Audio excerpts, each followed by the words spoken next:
I am pleased to welcome today's guest of honor, Dr. S. Raghuvardhan Reddy Garu, former Vice Chancellor of ANGRAU, to grace the dais. So please welcome, sir. So also, I am highly delighted to welcome other guest of honor, Dr. R.K. Madhuri sir, Director, ICR, IIOR, Indian Institute of Oil Seed Research, Hyderabad. Please join us with the other dignitaries, sir.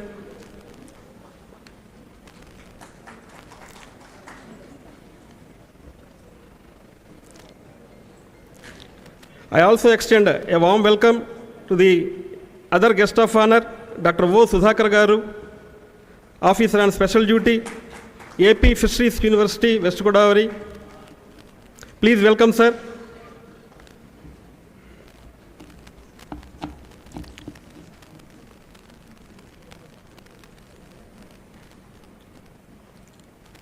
It is also an honor and very much pleased to cordially invite Dr. A. Trivikram Reddy Garu, Director, AP State Seed Certification Agency. So request you, sir, to grace the dais along with the other dignitaries.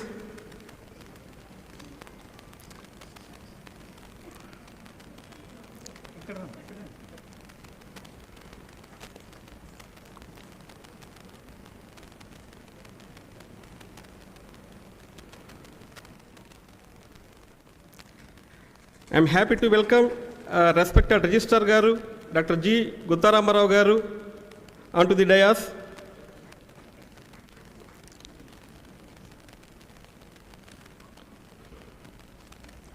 I cordially welcome all the distinguished university officers, the whole family of ANGRAU, members of press and media, and other valued participants, awardee forwards.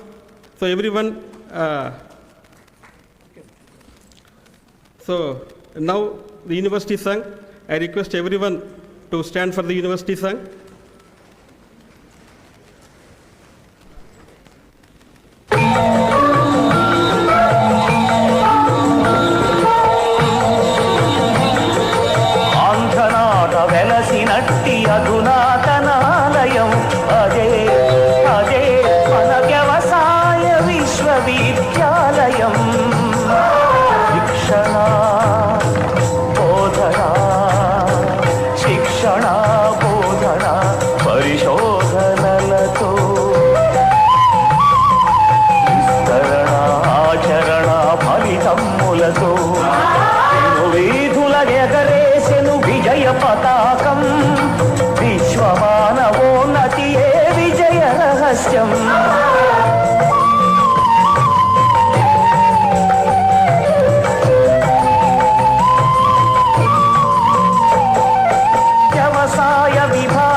जाति जगति की प्रगति मार्गमై వృద్ధి చేయు యోచన ప్రతికూలత తొలగించుటే పరిశోధన ఆలోచన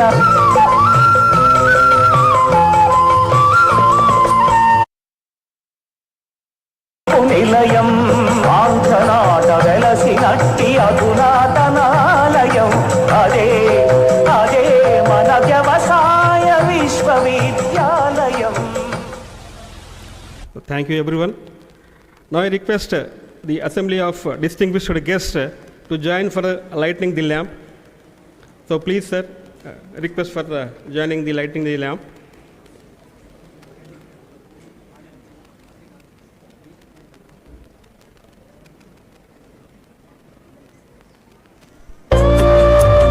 शुभं कुरुत्वं कल्याणम् आरोग्यं धनसम्पदः शुभं कुरुत्वं कल्याणम् आरोग्यं धनसम्पदः शत्रुबुद्धिविनाशाय दीपज्योतिर्नमोऽस्तुते दीपज्योतिर्नमोऽस्तुते दीपज्योतिर्परब्रह्म दीपज्योतिर्जनार्दनः दीपज्योतिर्परब्रह्म दीपज्योतिर्जनार्दनः दीपो हरतु मे पापं सन्ध्यादीपनमोऽस्तुते ओ दीपब्रह्मरूपस्त्वं ज्योतिषां प्रभुरव्ययः ओ दीपब्रह्म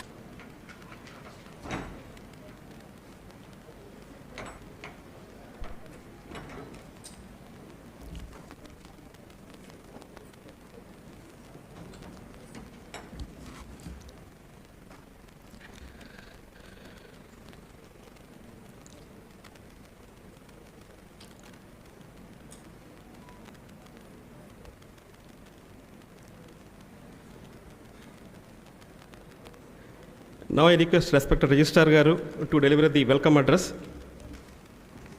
So please, sir.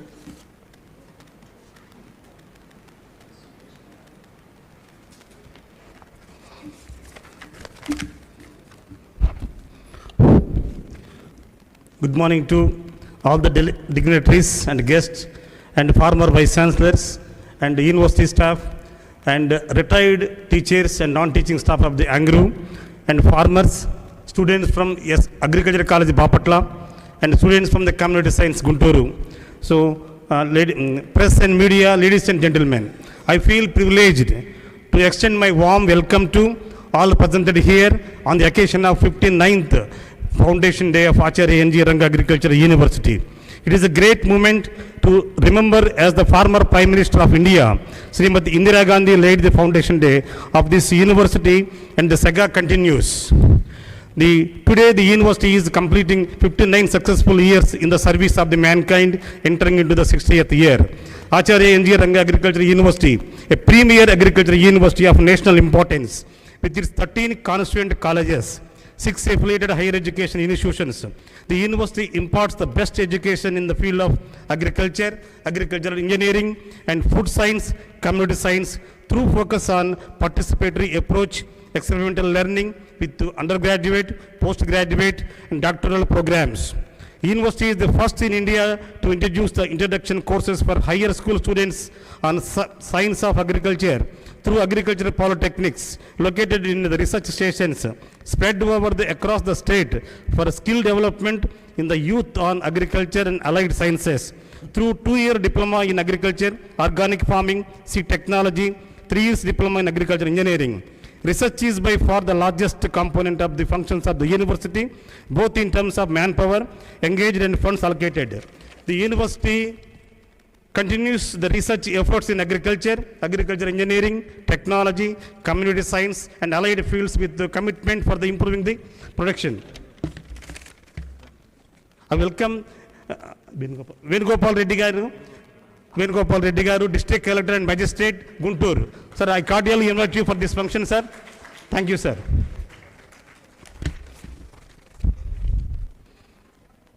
I sincerely welcome one and all for the 59th Foundation Day function of our university. It is my honor and gratitude to welcome all of you for this 59th function. And Dr.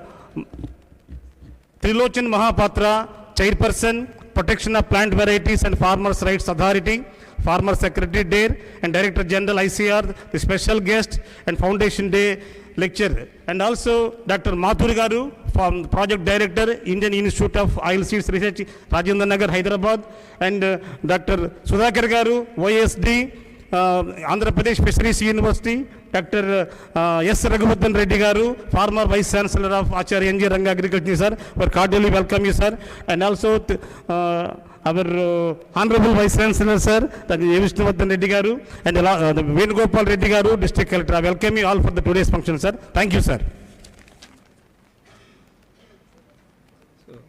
Thank you, sir, for your welcome address. So I also cordially invite Sri Sivanarayana Sharma Garu, IAS Assistant Collector, Guntur. So please come on to the dais, sir.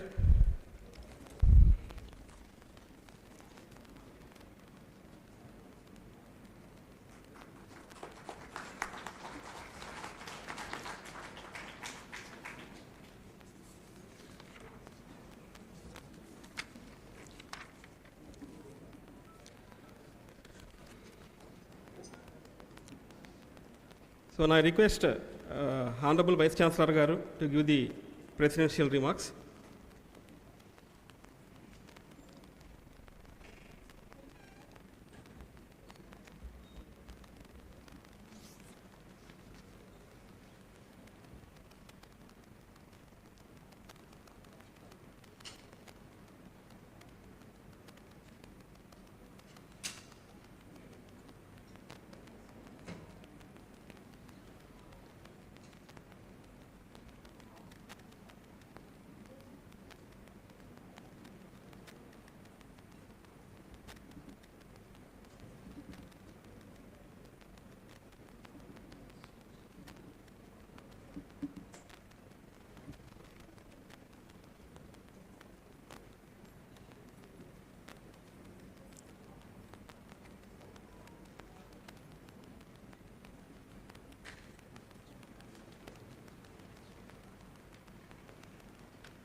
Good morning, respected Dr. Trilochan Mahapatra ji, former Secretary DARE and Director General ICR, who transformed total Indian National Agricultural Research and Education System in the country for almost 7 years, and presently chairperson of PPFRA New Delhi. Dr. Raghuvardhan Reddy Saab, former Vice Chancellor of this prestigious university. Dr. Mathur, Director ICR, Indian Institute of Oilseeds Research. Sri Venugopal Reddy, IAS, District Collector and Magistrate, Guntur District. Sudhakar Garu, OSD, Fisheries University, Andhra Pradesh. Dr. Trivikram Reddy, Director, APSSCA, Dr. Ramarao, Registrar of this university, S.N. Sharmaji, Assistant Collector, Guntur District, University Officers, Chandrasekhar, Raitu Sadhikarika Samstha, Raitu Vibhagam of Andhra Pradesh State, my distinguished scientists, farmer friends from Andhra Pradesh and different states, my dear students, ladies and gentlemen, press and media. I am extremely happy to welcome all of you, and today I am feeling proud and privileged to share the dais with our Honorable Trilochan Mahapatra ji, former Secretary DARE and Director General ICR, who is really responsible for today's agriculture sector scenario in the country. You see, last 7-8 years continuously there was increased food grain production. Every year there used to be record food grain production every year for the last 7-8 years. Under his dynamic leadership, Indian Council of Agriculture is totally transformed, and Indian agriculture research system, not only in ICR and state agriculture universities with respect to infrastructure development, improving the educational standards and extension service, farmer service, and improving the farmers' income in the country, is responsible for who has taken the call of Honorable Prime Minister Modi ji to increase the farmers' income. Several steps were taken up by it's none other than Trilochan Mahapatra sir. And sir, we are extremely happy to have you here on the day of 59th Foundation Day of this prestigious Acharya Enjiranga Agriculture University, former Andhra Pradesh Agriculture University, established in 1964 with its headquarters at Hyderabad. And recently, all of us, we know that due to bifurcation of the state, the headquarters of this Acharya Anjiranga Agriculture University has been shifted to Guntur. So, Andhra Pradesh Agriculture University, now it has become into 7 universities. That time Andhra Pradesh Agriculture University, and then bifurcated veterinary, then horticulture in 2007, and these 3 universities, because of the bifurcation of the state, 3 universities in Telangana, 3 universities in Andhra Pradesh, and now 4th, that is Fisheries University, has been established last year in Andhra Pradesh. So Andhra Pradesh Agriculture University has become 7 universities, and this great university has contributed the greatest contribution to the farming sector in this country. Acharya Anjiranga Agriculture University, now it has 11 educational institutions, colleges, agriculture, agriculture engineering and technology, food technology, community science. Sir, as far as agricultural education in this country is concerned, Acharya Anjiranga Agriculture University has contributed the best.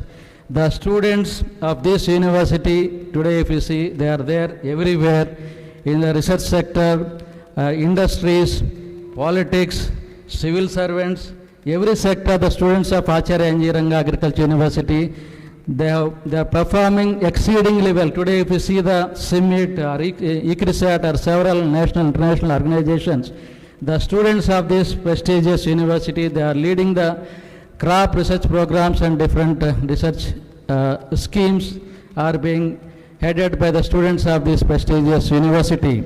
So far, 45,115 students, they have completed their degree or PG and post-graduation PhD requirements, out of which 33,000 are undergraduates and 11,186 are PG and PhD students. And the performance has been exceedingly well. Last 3 years, 19, 20, 21, for the last 7-8 years, ICR, they have conducted JRF fellowship examination all over the country for MSc admissions.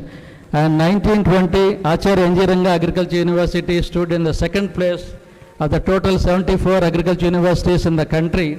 And last year, 22, Acharya Anjiranga Agriculture students made us proud that placing Acharya Anjiranga Agriculture University in the 1st place, and I took the 1st prize from the hands of our Honorable Mahapatra Sahab and Honorable Minister of Agriculture and Farmers Welfare Tomar Sahab last year, because Acharya Anjiranga Agriculture University bagged the 1st prize in both agriculture as well as agricultural engineering faculty.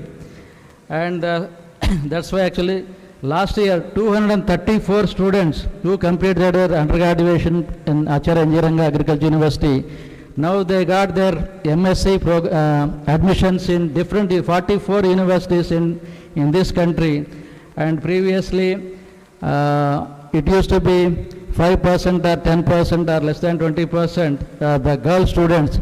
Today it is 65 to 70% of the student strength out of 1,700 students annually being admitted are girl students from this university. Of course, in the PG and PhD it is 90%, and I congratulate all the girl students of this university, and also even the faculty, 50% are lady women scientists in this prestigious university. And of course now even the administration, they are 50% in head office of this university. They are running the research programs and home science research, engineering programs and all. So this is Acharya Anjiranga Agriculture University, sir. Ravi program is well-known program which was initiated for the first time in this Andhra Pradesh Agriculture University, that time in 1980, and later it was adopted by all the agriculture universities at national level, and is one of the prestigious programs in Andhra Pradesh. For the last 2 years, after the introduction of Raitu Bharosa Kendras by the Andhra Pradesh government, a most prestigious and an excellent program, Raitu Bharosa Kendras, 10,778 Raitu Bharosa Kendras are there established in rural areas of this Andhra Pradesh state. And during Rave program, 6 weeks, all the students who are staying in villages, they are working with Raitu Bharasa Kendras, and the extension system in this university has been one of the best in the country. The collaboration between scientific community of this university, research stations with our 33 research stations, and the Department of Agriculture, Horticulture, Fisheries and Animal Husbandry, the technologies developed from this university are being very quickly, in very limited time, the technologies are being transferred to farmers. That's why the growth rate in agriculture and allied sector has been the best in the world. Agriculture and allied sectors, the growth rate in Andhra Pradesh is the best. In the research sector, sir, Acharya Enjiranga Agriculture University, we are working with 33 research stations, working on 15 field crops from rice, groundnut, pulses, oilseed, sugarcane, millets and all these crops. And the Acharya Enjiranga Agriculture University, the scientists of this great university has contributed the best. For the example, sir, one or two examples, the rice is the most important crop in our country, being cultivated in about roughly 44 million hectares in this country. Nearly 33 to 36% of national 44 million hectares of rice being cultivated in the country. The varieties developed from this university are being cultivated, and approximately, if you see the economic terms, approximately 1.89 lakh crores is the gross value added for the rice produced in this country 21-22, of which 33-36%, roughly 66,000 crores is the contribution of the varieties to the National Exchequer GVA from the Acharya Enjiranga Agriculture University. Similarly, groundnut is another wonderful crop for dryland areas, and 5.4 million hectares of groundnut is being cultivated in the country. For this, 54% of national groundnut area is being cultivated with the varieties developed from this Acharya Enjiranga Agriculture University. Similarly, pulses, millets, 1100 quintals of small millet seed has been supplied before last year to northeastern states of the country. Sugarcane. So, the farm machinery, wonderful contributions.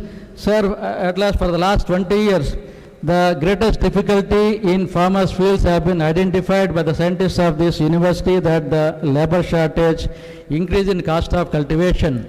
That's why the university in the last 3 years, the drone technology, which is one of the pioneering technology developed, and this in 10 field crops, our scientists with the leadership of Director of Research and Dr. Sambayan, an agriculture engineer and his team, they have standardized this drone technology in 10 field crops in Andhra Pradesh state, and this drone technology has been standardized, demonstrated last year 22-23 in 40,000 acres, the drone technology for spraying the agricultural chemicals in 40,000 acres. This technology has been demonstrated.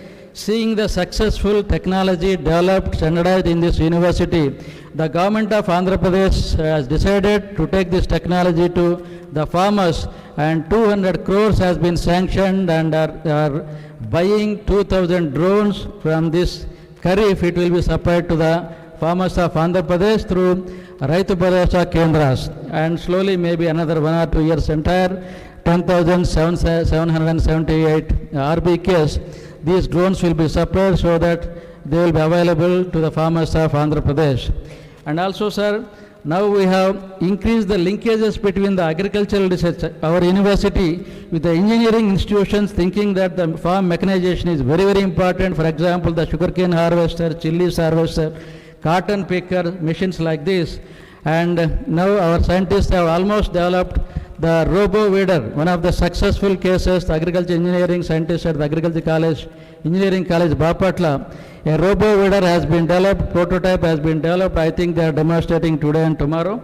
And chilies harvester, cotton picker, they have already developed, in addition to the drone technology, successful, which we have taken to the farmers' fields. And also seeing the successful establishment and training and a successful case of this drone technology in Andhra Pradesh by this Acharya Enjiranga Agriculture University, DGCA has for the first time permitted Acharya Enjiranga Agriculture University for the establishment of RPTO for the drone pilot training center in this university, conventional drone technology as well as the agricultural drones for that is 12 days training program, and Acharya Engineering Agriculture University is the first of its kind to give the establish the RPTO center at this Guntur, and additionally 2 more centers are being established in Andhra Pradesh. We have the polytechnic diploma system that is equal to 10+2, and 4,000 students we are admitting every year in 92 colleges, 21 in the university and 71 in the private management which are affiliated. And these polytechnic graduates, we are training them into these drone pilots, and maybe another 1 year and thousands of these pilots will be available to serve the farmers. And that is success of technology development, and especially in the recent times the drone technology, and of course in addition to our scientists work in nanotechnology, biotechnology and others, and food technology, several products, and we are working then the extension, as we feel that, sir, always there is a criticism that the technology is developed, maybe let it be varieties or any latest technologies developed in the universities are not reaching the farmers in remote areas. But Andhra Pradesh is an exception. Maybe Telangana, it is a combined state of Andhra Pradesh. From the beginning, the system is like that because of the TNV system, every month meetings in all the districts between the university scientists, Department of Agriculture, Horticulture and Veterinary, and in presence of the farming community and the demonstrations in the farmers field. Every month we meet the technology, we demonstrate, and we take the feedback every month. That's why the technology transfer in this Andhra Pradesh and Telangana states are very, very fast, and that is contributing the best for agriculture, growth and development in this country. If you see the food grain production at national level, it has increased 6.5 times after independence. And if you see the productivity of food grains, 2.2 tons per hectare at national level. In Andhra Pradesh, it is 3,019 kilos, 800 kilos more the productivity of food grains. In rice, it is 2,885 kilos the national productivity, and in Andhra Pradesh, it is 3.8 tons. Maize, it is 3 tons at national level productivity. Andhra Pradesh, it is 6.5 tons. In horticulture, sir, the productivity at national level is 12.14 ton per hectare. In Andhra Pradesh, it is 17.5 tons per hectare. And in fish, it is 4.72 tons, million tons is the production of the state of the total 16.24 million tons at national level. So in fish, horticulture, milk it is 5th place, and fish, eggs sir, if you see, the national per capita availability of eggs at national level is 95, Andhra Pradesh it is 501. So like that, if you see the productivity, the total production and contribution to the export and all these things, it is Andhra Pradesh has contributed the best. If you see the last 2010-11 to 2021-22, the figures recently given by respected Ramesh Chandji from Niti Aayog, if you see the growth rate trends all over the world, it is in the world it is 2.32%. In India, it is 3.42%. Only in the Brazil, it is 3.46%. China, it is 2.71%. America, it is 1.3%. But it is in Andhra Pradesh, it is 8.92%. It is the highest growth rate in agriculture and allied sectors. This is the scenario, and this is because, sir, we feel proud that it happens because of the technology generation, the transfer of technologies to the farming community, and of course with the great support of the government of Andhra Pradesh and of course government of India, and it is none other than the farmers who are practicing this. We all know that the growth rate, every sector it was negative during COVID time, except in agriculture, almost I think it is 3.56% it has been maintained. So with this, actually the brief data of the agriculture sector, contributions of Acharya Engineering Agriculture University with respect to agricultural education, research, extension and farmer service, and at the overall contribution to food and nutritional security at national level. recently also, this year we have our scientists of Acharya Engineering Agriculture University has developed 25 high-yielding varieties.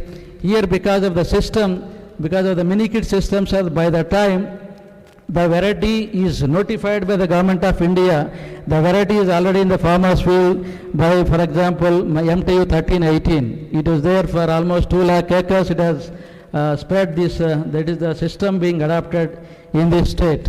So these are actually the contributions of Acharya Engineering Agriculture University. I remind the contributions on this 59th Foundation Day of Andhra Pradesh Agriculture University or Acharya Engineering Agriculture University. And I once again thank all of you for your participation, and especially honorable guests on the dais, and especially Mahapatra Sahab, the Dian of Indian Agriculture today, if you see. And sir, extremely we are thankful, and I congratulate all the people who have contributed for the growth and development of agriculture sector in the state and country. Thank you very much. I welcome all of you once again.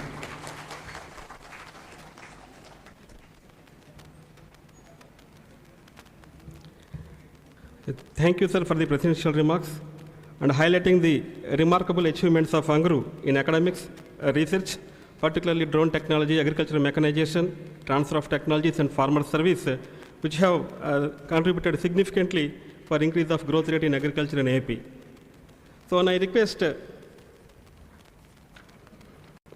Dr. S. Raghuvardhan Reddy, sir, to give the guest of honor address.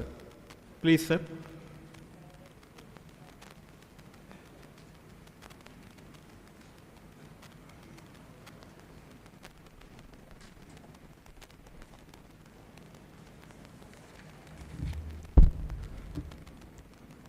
Good afternoon to everyone.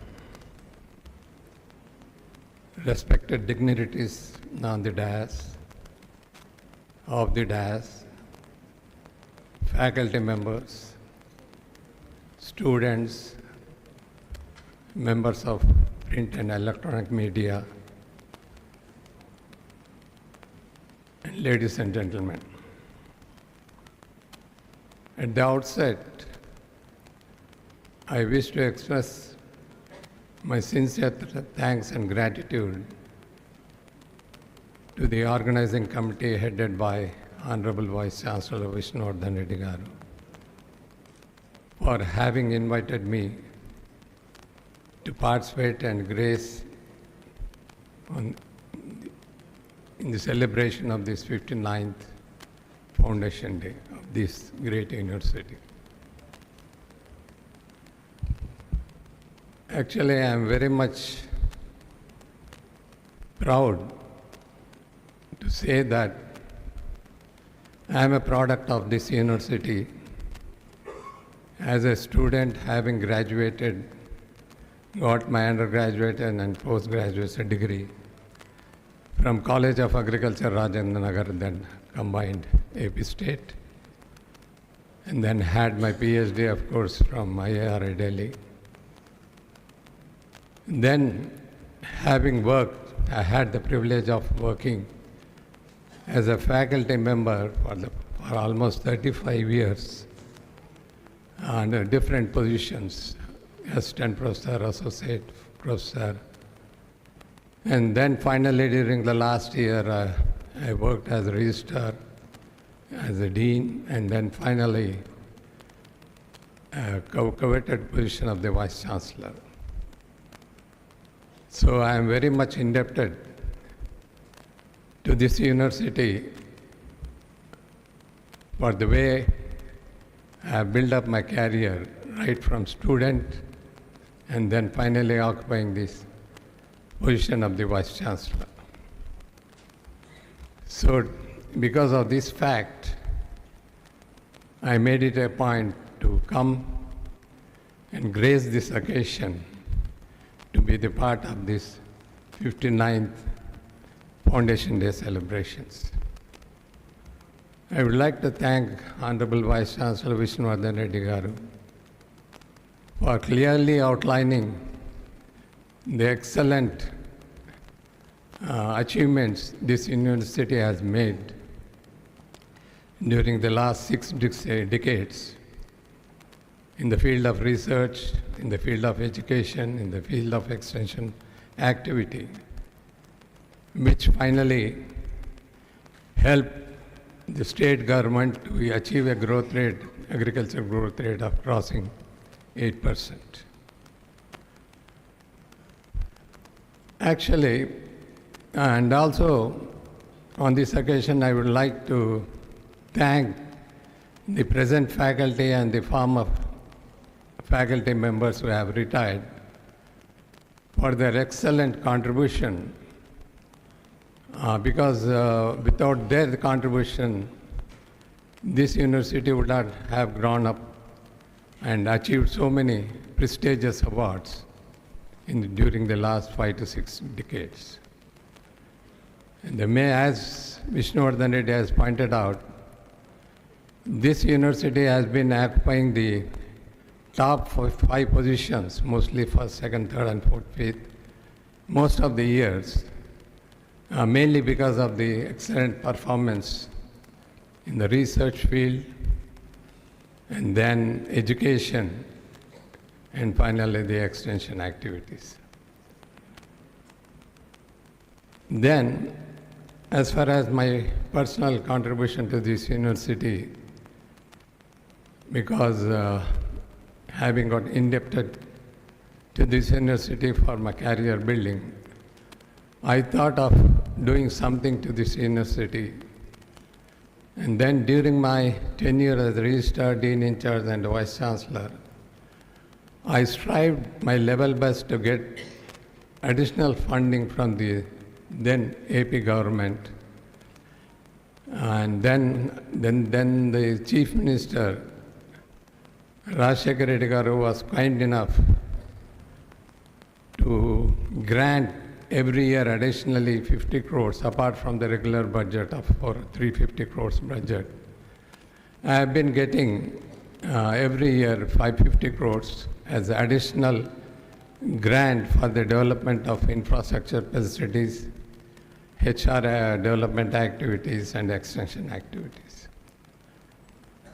And then, with the help of my team and the faculty, I could create a lot of infrastructure facilities for enhancing the research activities.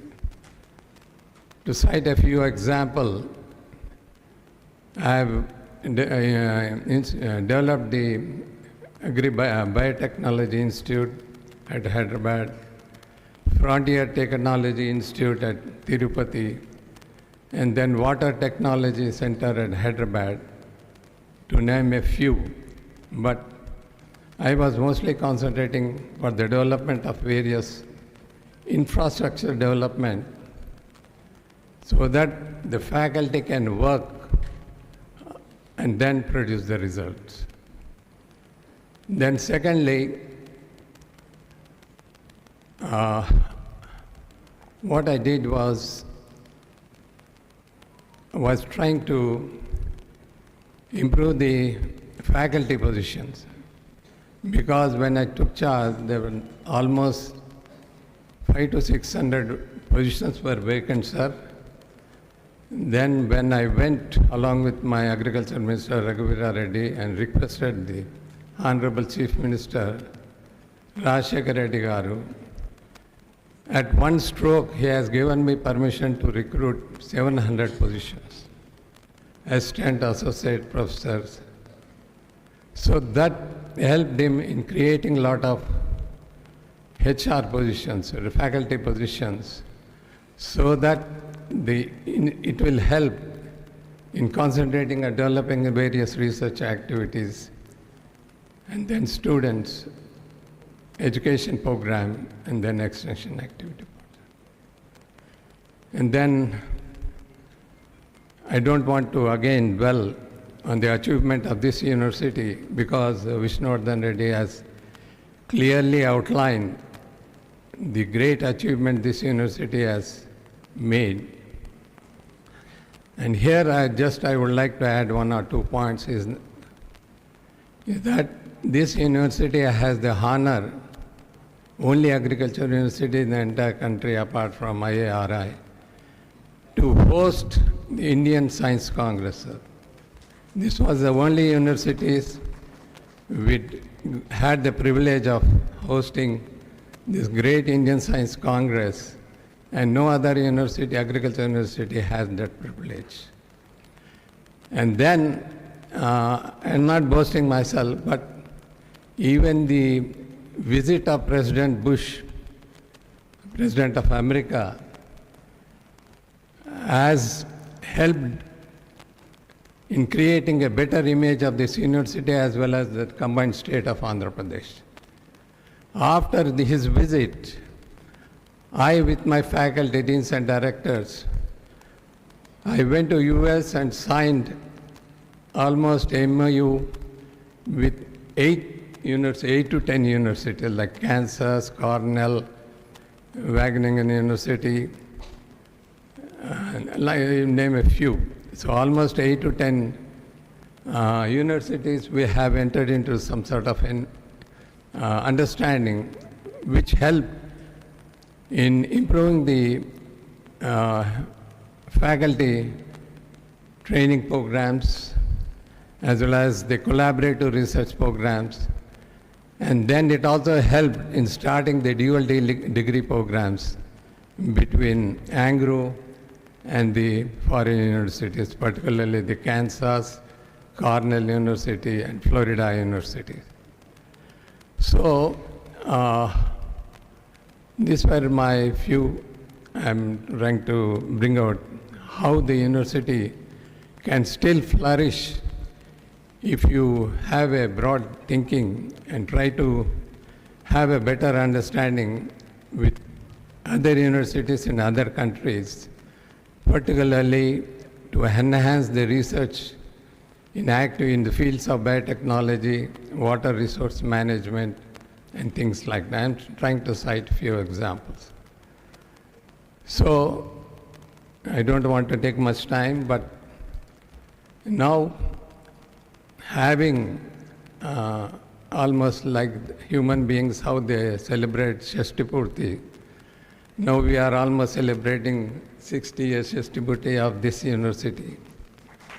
So, apart from think back with the laurels what we have achieved so far, now I request the Honorable Vice Chancellor and the faculty and their members to sit and try to analyze what we have achieved in terms of research, in terms of education, in terms of extension activity, and what good we have done, and then what are the areas still we have to do, and also we should not shy away about our failures in certain areas. So my request with the Honorable Vice Chancellor and his team of deans and directors is to sit to and then try to analyze, apart from the achievements, what were the shortfalls or how the university still can move forward. I can cite certain areas like you have to concentrate on the areas of biotechnology.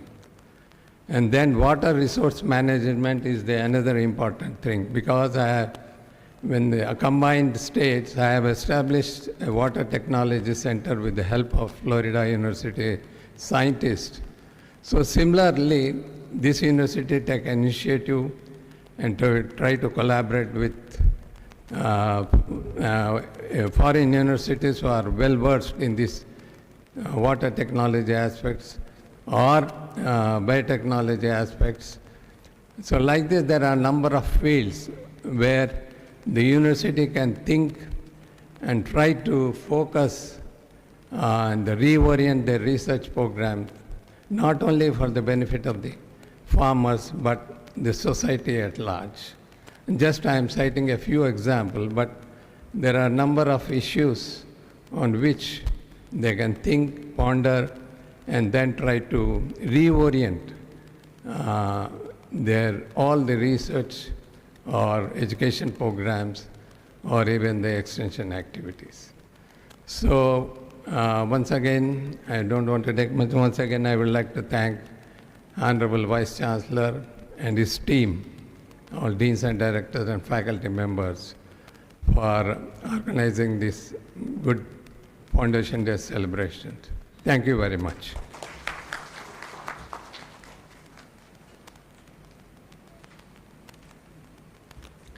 Thank you, sir, for remembering us your association with ANGRAU in the combined state, and also your efforts for increasing the development of infrastructural facilities in ANGRAU for research improvement, and also improving the faculty positions and additional financial grant to the university.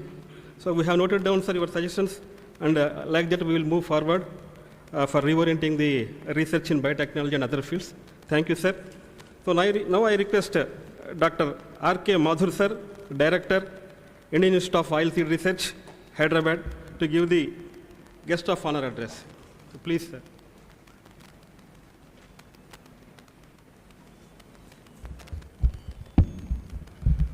आप सभी को नमस्कार अंदरिकी नमस्कारम अंडी respected ex DG and Secretary ICR Dr. Trilochana Mahapatra sir, my guru, Honorable Vice Chancellor, dignitaries on the dais, off the dais, students, ladies and gentlemen. First of all, I would like to thank Honorable Vice Chancellor for inviting me to this 59th Foundation Day. Thank you very much, sir. And I feel proud to be part of this program. Of course, I belong to Jodhpur, Rajasthan, and I was a student of Rajasthan Agriculture University, Bikaner. Since then, my college time, we have been listening about this university, about its achievements, and the hard work earlier scientists and present scientists, earlier Vice Chancellor, present Vice Chancellor, earlier faculty, present faculty have been doing and brought to the limelight. It's really very good. Of course, many things have been underlined. I am not going to repeat, but I request Vice Chancellor sir, can we join hands together from IOR side and probably IO oil palm side and this university to see that the growing demand for the edible oil at national level, and you can see the import bill which is increasing day by day. It was 1,57,000 crores. You can imagine how much money we are spending. Can we move together, chalk out a program together in such a way that yellow revolution, whatever we are targeting, it can be a reality in India. So definitely, sir, IOR would like to work with you and see that the oil palm promotion in this country, and as well as the oil seeds, mainly the 9 oil seeds which are contributing a lot to the national pool, they can be again promoted together to see that at least we can reduce the import bill and march towards the self-sufficiency. Dear colleagues, I feel proud under the guidance of Dr. Trilochana Mahapatra sir that we have developed a sound program on oil palm development. During Corona time, I know sir was very busy and he was taking lot of pain, and I was not able to move to Delhi. We used to often discuss on phone or through WhatsApp, through emails, and then whatever today program is there, sir, this credit goes to you, sir. Under your able guidance, we could do it, and today whatever oil palm development program at national level is there, its contribution is from the ICR side under the guidance of Dr. Mahapatra sir. There are certain issues which I want to just flag. We are seeing that laborers or field laborers, they are going to be limited in numbers.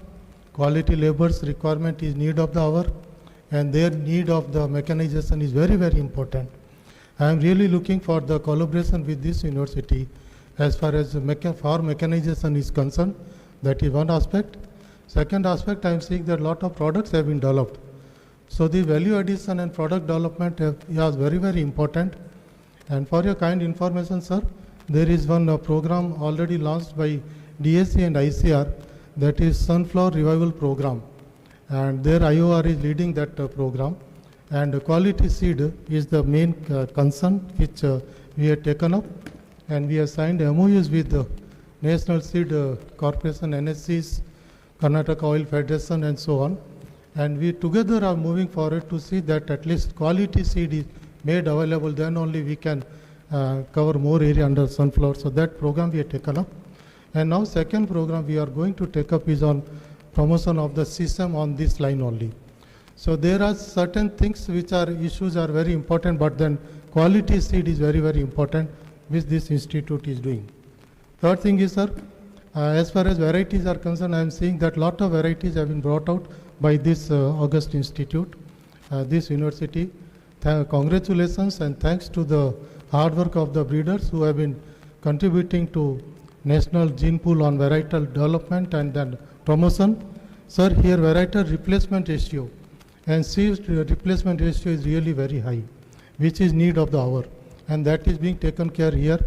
And this university almost has become self-sustainable, mainly through the seed production, if I am not wrong. And that credit goes to Honorable Vice Chancellor. I am in close working relation with the Honorable Vice Chancellor, where we are sharing many things. And this university has become the self-sustainable on this contingency fund. As far as students are concerned, yes, congratulations. Lot of pass-outs of JRFs, lot of pass-outs of SRFs. Mostly ICR fellowships are taken away by ANGRAU students. Congratulations to faculty and all higher-ups. Maybe this under the able leadership of Vice Chancellor Sir, that these many fellowships are coming to this institute, which is really a matter of pride. Next is, as far as products are concerned, I am seeing a lot of products have been brought out. But then we have to really think that these products not only developing and keeping in your stall, it should not be in your laboratory, it should go out. And you have to see what the commercialization activity, how it can be strengthened, so that you can reach out to many more areas, many more supermarkets, many more cities, and then many more states. So I was just saying that very good packaging is being done of many products, but then you have to take it forward, maybe through licensing or non-exclusive side rights can be given, more licensing can be developed, and like that we can reach out to the different levels of consumers. Need of the hour is now to develop the resource efficient technologies, be it the water, be it the fertilizer, be it the biofertilizer, be it the biopesticide, whatever is there. It is need of the hour that we develop the technologies which are more efficient in utilization of the resources, more preciously water, followed by the nutrients. And this institute already working on that. We would like to collaborate on this aspect of resource use efficiency also, sir. At the same time, challenges are there now. Challenges are organic cultivation. Suddenly we are exposed to organic cultivation, where a system is gone gone away from the natural farming and organic farming. And we are asked to produce products which are organic in nature. So this is a big challenge, and this challenge depends upon the bio. Bio word is very typical in the sense, be it a biofertilizer, be it a biopesticide, biofungicide, whatever you say. Just DG sir was also discussing, quality of product is very, very important.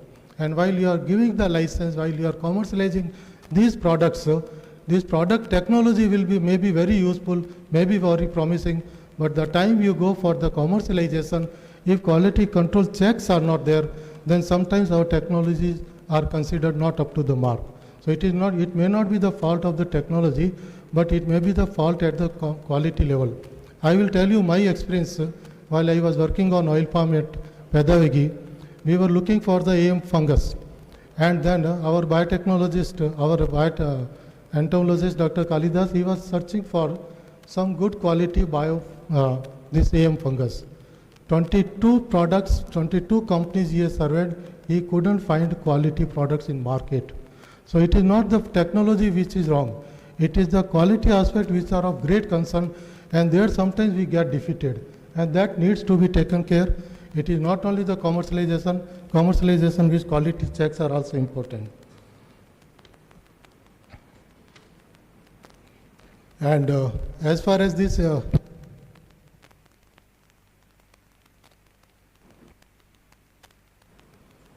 in horticulture, it is leading state. I will talk of the joint Andhra since I joined here in 2000, where it was United Andhra, and now of course I am in Telangana now. But 22 years I have served in Andhra only at Pedavigi, and it is the oil palm leader in the oil palm development program. Not only now, earlier also, and further we are seeing that Telangana and Andhra together, they can go to almost 70 to 80% of the oil palm area in these two states. And this is not only the oil palm alone or any crop alone. There is a need of going for the cropping system based modules. We have to come out with the multiple cropping system, intercropping system, or crops in sequence in such a way that from the per unit area, farmer is getting the maximum profit. And their cropping system is become very, very important, and that we have to definitely come out with the modules. I am really very happy that we have come out with 25 crop modules in oil palm based cropping system where other crops can be taken. It is not only on the income, but it is the efficient utilization of the available resources also at farm level using different crops. Not only that, there is a need for coming out with the bioproducts, biocontrol measures. I am really again very happy to inform you that the IOPR was the pioneer in coming out with the biocontrol of Rugose spelling whitefly. Probably everybody may be knowing here RSW, Rugose spelling whitefly. Thanks to our entomologists, our colleagues there, who have come out with the technology, biocontrol technology, where we could contain the pest to some extent. But at the same time, just we are discussing in our exhibition that whatever this drone technology is there, these drones have to be suitably modified in such a way that they can spray from the downside. Since canopy, this pest is sitting below the canopy. And in plantation crop, if that is done, then definitely it will be a big support and big success in a plantation-based cropping system where spraying will become easy. Otherwise, reaching to the ground is a problem. Lastly, we want to really work on the mechanization, and we are looking for a very good collaboration with this institute. Lastly, thank you very much for inviting me to this program. आप सभी को 59वें स्थापना दिवस की हार्दिक शुभकामनाएं. धन्यवाद. जय Hind.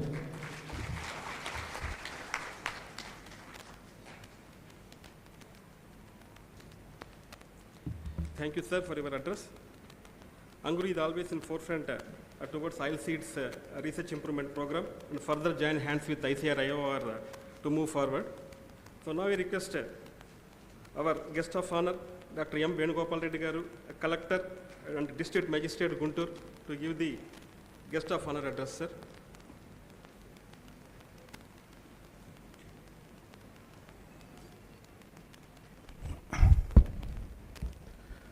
Respected dignitaries on the dais,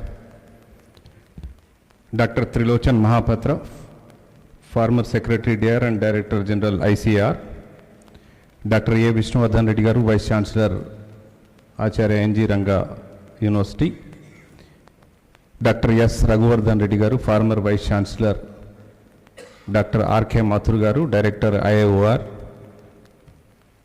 Dr. O. Sudhakar Garu, OSD AP Fisheries Universities, Dr. Trivikram Reddy Garu, Director APSSCA, Sri Shivanarayan Sharma, Assistant Collector, all the dignitaries of the dais, and my dear students. In fact, it is a great honor to be a part of this 59th foundation celebrations of Acharya N.J. Ranga Agriculture University. I need not tell you about the importance or the significant achievements of this university for the last 59 years. So you all know better than I know. And earlier speakers, particularly Dr. A. Vishnuvardhan Reddy Garu, our beloved Vice Chancellor, and the former Vice Chancellor have already explained in detail about the achievements of this university. I believe farmers are also there in this meeting. So, మీ అందరికీ రైతులందరికీ కూడా మరొకసారి ముఖ్యంగా నమస్కారం. ఇప్పటికీ 59 సంవత్సరాల్లో I think ఇది ఒక చాలా పెద్ద యూనివర్సిటీ.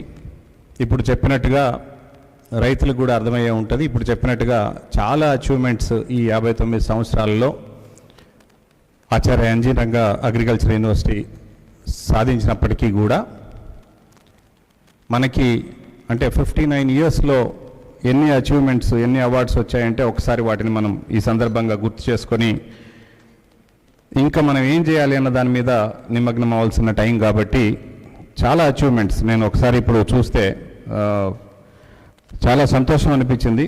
సో ఇంత భారతదేశంలో మరీ ముఖ్యంగా ఆంధ్రప్రదేశ్ రాష్ట్రంలో వ్యవసాయం మీద ఆధారపడినటువంటి ఈ రాష్ట్రంలో వ్యవసాయ రంగం అభివృద్ధి చెందితేనే రాష్ట్రం మొత్తం అభివృద్ధి చెందుతుంది.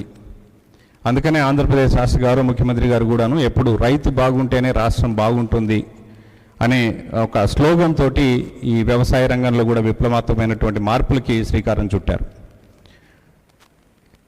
అలానే ఈ రైతు బాగుంటే రాష్ట్రం బాగుంటుంది, రాష్ట్రం బాగుండాలి అంటే వ్యవసాయ రంగం బాగుండాలి. సో దీనికి సంబంధించి వ్యవసాయ రంగాన్ని ముఖ్యంగా పరిశోధన రంగంలో ఆచార్య ఎన్జీ రంగా విశ్వవిద్యాలయం ఇప్పటికీ దాదాపుగా 479 రకాలైనటువంటి వివిధ వెరైటీస్ని డెవలప్ చేసి మనందరికీ అందించారు. అట్లానే వ్యవసాయ ఉత్పత్తి కూడా ఇంత పెరగడానికి ప్రధానంగా దోహదం చేసినటువంటి యూనివర్సిటీ. ఇందులో ఎక్కువగా వరి మీద కాన్సన్ట్రేట్ చేసి మనకి గోదావరి జిల్లాలు కానీ లేదా కృష్ణా గుంటూరు జిల్లాలు కానీ ప్రధానంగా వరి పండించేటటువంటి ప్రాంతాలు కాబట్టి రైస్ బౌల్ ఆఫ్ ఆంధ్రప్రదేశ్ అంతా కూడా ఈ ఏరియాలోనే ఉంది కాబట్టి వీటి మీద ఎక్కువ రీసెర్చ్ జరిగిన విషయం మీ అందరికీ తెలుసు. అయితే ఇంకా ఈ విస్తరణలోనూ అలానే అనేక రకాలైనటువంటి అభివృద్ధి చేసినప్పటికీ ఈ 60 సంవత్సరాల్లో ఇంకా రైతుకి ఇంకా మనం తోడ్పాటు అందించాల్సిన అవసరం ఉంది. ఒకవైపు 60 సంవత్సరాల్లో ఇంత పెద్ద ఎత్తున అభివృద్ధి కృషి చేసిన వారందరినీ కూడా మనస్ఫూర్తిగా అభినందిస్తూ, మరొక వైపు ఒకసారి రైతు విషయానికి వస్తే రాష్ట్రంలో రాష్ట్ర ప్రభుత్వం, కేంద్ర ప్రభుత్వం రైతును ఆదుకునే ప్రయత్నాలు చేస్తున్నప్పటికీ ముఖ్యంగా ఈ రాష్ట్రంలో దాదాపు 10,000 పైన రైతు భరోసా కేంద్రాలు ఏర్పాటు చేసి రైతు దగ్గరికే తీసుకొని వెళ్ళి మనం విత్తనాల దగ్గర నుంచి సప్లై చేయడం, టెక్నాలజీని వారికి అందించడం, వీటితో పాటుగా రైతులకి అక్కడ నాణ్యమైనటువంటి ఎరువులు మిగిలినవన్నీ కూడా అందించే కార్యక్రమం, పెట్టుబడి సహాయం కింద రైతు భరోసా రూపంలో కొంత ఇన్పుట్ సహాయం చేస్తున్నప్పటికీ, ఆర్థిక సహాయం అందిస్తున్నప్పటికీ ఇంకా ఏదో కొరత రైతుకి ఏదో రకమైనటువంటి న్యాచురల్ కెలామిటీసో లేకపోతే ఇంకొక రూపంలోనో పంట సరైన దిగుబడి రాకపోవడంలోనో ఏదో రకంగా కొన్ని ఇబ్బందులు పడుతూ ఉన్నారు. అన్నీ కరెక్ట్గా అయిపోతే లాస్ట్లో చివరిలో న్యాచురల్ కెలామిటీస్ వల్ల కొన్ని అకాల వర్షాల వల్ల రైతు పూర్తి స్థాయిలో ఫలితం దక్కించుకోలేనటువంటి పరిస్థితి ఉన్న సందర్భంలో మనం ఈ విజయాలను ఒక సైడు నెమరేసుకుంటూ మరొక సైడు ఇంకా ఏం రైతుకు అందించాలన్న దాని మీద మొత్తం దేశవ్యాప్తంగా కూడా ఈ పరిశోధన రంగంలో ఉన్నటువంటి అందరూ కూడా మరొక్కసారి నిమగ్నం అవ్వాల్సిన సమయం ఇది. ఇన్ని సంవత్సరాలు అయిన తర్వాత కూడా వ్యవసాయ రంగం లాభదాయకంగా లేదు, వ్యవసాయ రంగంలో పని చేయడం అన్నది గౌరవంగా లేదు అనే భావన కలగడం అన్నది చాలా ఇబ్బందికరమైనటువంటి పరిణామానికి దారితీసేటువంటి పరిస్థితి. ఎందుకంటే వారి కుటుంబాలతో పాటు మనందరికీ కూడా భోజనం పెడుతున్నది రైతు. రైతు సంతోషంగా, రైతు ఆర్థికంగా వృద్ధిలో ఉండకపోతే మనం జరగబోయే పరిణామాలన్నీ కూడా మనం ఊహించుకోవచ్చు. సో దీన్ని దృష్టిలో పెట్టుకొని కొన్ని రకాలైనటువంటి కమర్షియల్ క్రాప్స్ కానీ, కమర్షియల్ క్రాప్స్లో ముఖ్యంగా అంటే నేను దీని ముందు విశాఖపట్నం జిల్లాలో కూడా పనిచేశాను. అనకాపల్లి ఏరియాలో చక్కెర ఫ్యాక్టరీలు ఉన్నాయి, అవి మూతపడతా ఉన్నాయి. కారణం ఏంటి అంటే రైతుకు లాభసాటి కాదు. సో అది అందులో నుంచి డైవర్ట్ అయిపోతూ ఉన్నారు. సో కాబట్టి రైతుకి మనం మిగిలిన ఏ అంశాల మీద మనం దృష్టి పెడితే రైతుకు ఉపయోగం అవుతుందో దాని మీద ఫోకస్ చేయాల్సిందిగా మరొక్కసారి మీ అందరికీ కూడా విజ్ఞప్తి చేస్తూ, కేంద్ర రాష్ట్ర ప్రభుత్వాలు ఇస్తున్నటువంటి ఈ సహాయంతో పాటుగా పరిశోధనల్లో ఎవరెవరైతే నిమగ్నం అవ్వాలో వారందరినీ కూడా మీ అందరూ మనస్ఫూర్తిగా ఇందులో నిమగ్నమై ఈ 59 సంవత్సరాలైనటువంటి ఈ 59 సంవత్సరాల్లో మనం అచీవ్ చేసిందంతా ఒక ఎత్తు అయితే ఇక నుంచి ఇంకొక ఎత్తు అన్నదిగా భావించి ముందుకు వెళ్లాల్సిన పరిస్థితి. సో కాబట్టి దాన్ని దృష్టిలో పెట్టుకొని అందరూ కూడా దీని వైపు కృషి చేస్తారని చెప్పి ఆశిస్తూ ఈ అవకాశాన్ని కల్పించినందుకు హృదయపూర్వకంగా ధన్యవాదాలు తెలియజేస్తూ సెలవు తీసుకుంటాను.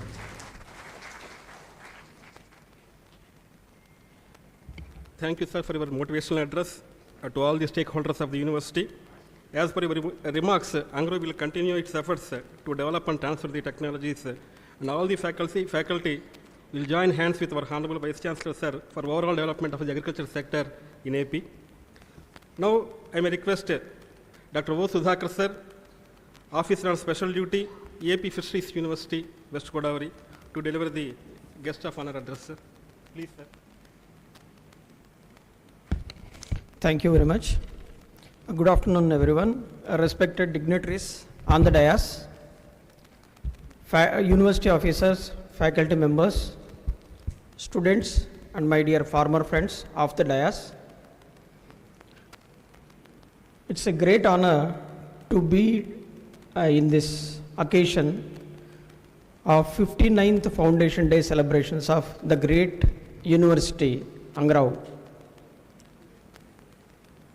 So first of all, let me introduce myself. This is Dr. Sudhakar, working as a OSD for a newly formed university called Andhra Pradesh Fisheries University. This university is grandchild of ANGRAU.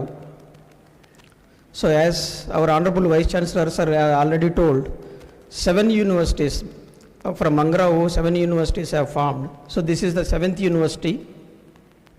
Kid coming to grandparents' home for blessings. Okay. So this is a great university. Actually, my recruitment was done under ANGRAU, but by the time I joined, it has gone on to SVVU, Veterinary University. So even today, the rules and regulations, the service regulations are most of the rules and regulations what we follow is ANGRAU. So we look at ANGRAU for all guidance. We think it is our university. Though we are apart, though we have become a grandchild of ANGRAU, we are part and parcel of ANGRAU. So thank you for establishing such a great university, all the former vice chancellors and the present vice chancellor, sir. So it is such a great university. So all over India, anywhere you go, if you tell ANGRAU, anyone will recognize and everyone will recognize. So it is having such a great history. So it is a great honor to be on this occasion. I wish each and everyone who are connected with the university, the students, the farmers, the faculty members, the university officers, and the Honorable Vice Chancellor. I congratulate each and everyone who are associated with the university for having celebrating this 59th Foundation Day. I wish the university should grow by leaps and bounds. We all look at ANGRAU for our guidance. It is the beacon for all the universities, all the agriculture related universities. Let it be horticulture or let it be veterinary or let it be fisheries. We all look at ANGRAU for the guidance and for the help. Okay. So without taking much time, I once again congratulate each and everyone, and I wish the ANGRAU will grow even bigger and bigger, and it will have a very bright future in the years to come. Thank you one and all. Thank you.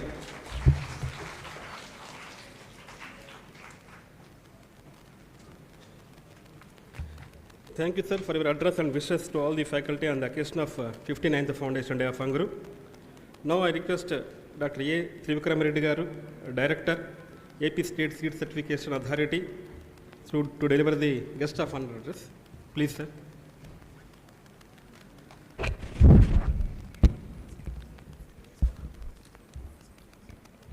Respected dignitaries on the dais, Honorable Vice Chancellor Mahapatra ji, Madhur ji, Venugopal Reddy గారు and Sudhakar గారు, రామారావు గారు, వినయ్ గారు.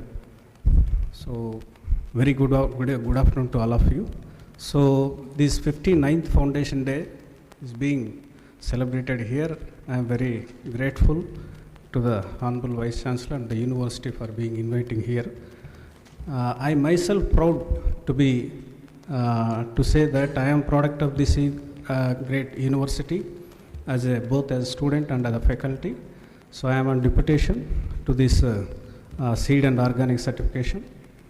And we know very well, I need not repeat the contributions made by this great university.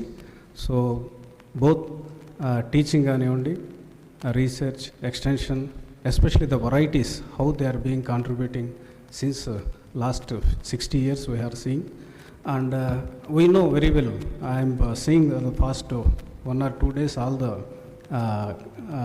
and whatever the guest lectures had been delivered by Honorable Vice Chancellor and our previous Chancellor. So the way the varieties had been popularized with the farming community and how they had been contributing to the economy, especially not only the state economy, to the Indian economy. So, and indirectly it is contributing to the growth of our agriculture growth, and finally it is reflecting on the prosperity of the farming community. That is where we are focusing more. So with this, and I can say that recently state government also is very much interested in promoting sustainable agri-food systems. In that direction, from the seed certification agency also we have sent a proposal for organic certification agency. Already it is under function. So recently we got INDIGAP certification also, promoting good agriculture practice in the state. And we are very much happy that university also doing great research in respect to organic and good agriculture practices. Definitely these research in these sectors, organic and this gap, definitely it will go a long way in promoting sustainable agri-food systems and helping our farm community in realizing more incomes. And we, in the process of certification, definitely we are going to contribute in a great way so that they will get the premium prices in the better markets, and at the same time building the confidence in the consumer, so in taking that product. So with these few notes, I thank very much our Honorable Vice Chancellor and the university for inviting me here, and I hope and I wish that definitely this great university is going to contribute in many more ways, and in the future also it's going to flourish and helping the farming community and the state and Indian economy. Thank you very much.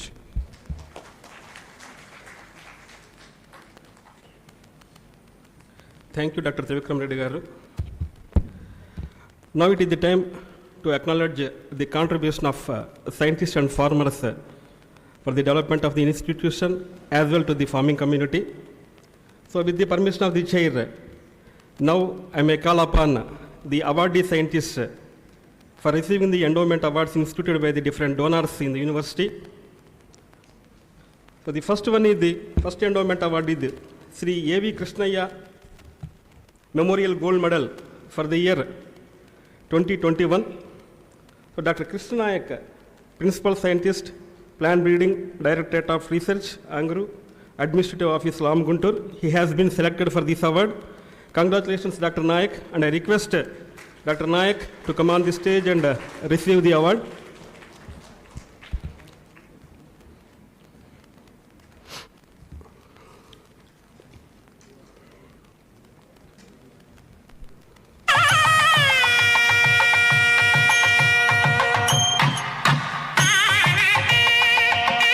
The second one is Srimati Vallabhaneni Lakshmamma and Sri Vallabhaneni Subbanarthaya Gold Medal in Agricultural Sciences for the year 2021. It was instituted by Dr. Vallabhaneni Damodar Naidu garu, former Vice Chancellor of Auditorium Engineering Agriculture University.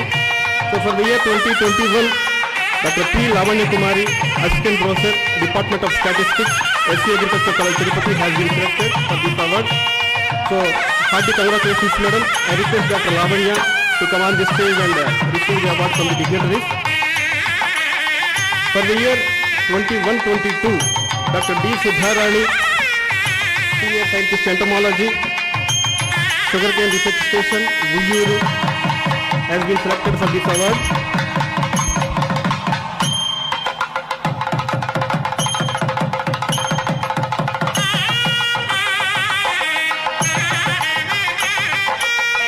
Hearty congratulations to Dr. Sudha. So please come on the stage and receive the award from the dignitaries. Please.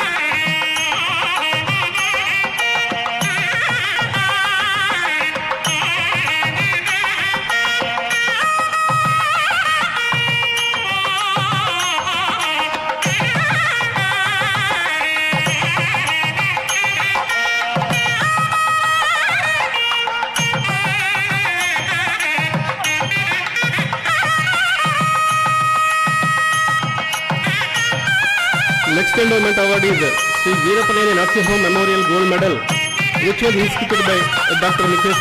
Veerapaneni Vakuladevi in ANGRAU. So for the year 2021, Dr. Suresh Madugula, Associate Professor Plant Pathology and Secretary, Technical Secretary to Honorable Vice Chancellor Sir, Administrative Office ANGRAU Guntur, he has been selected. Congratulations Dr. Suresh Garu, and request come onto the stage and receive the award from the dignitaries. So I request the dignitaries to present a gold medal and a citation to Dr. Suresh.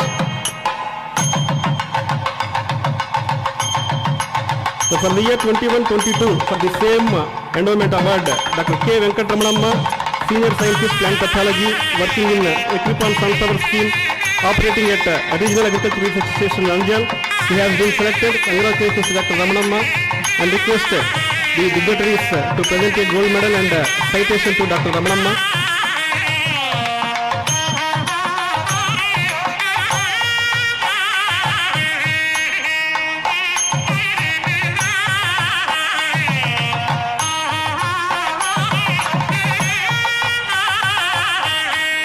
Sugarcane Growers Association of Messrs. KCP Sugars and Industries Corporation Limited, Vuyuru, has instituted an endowment award with ANGRAU for notable and original research contributions in sugarcane production in Andhra Pradesh.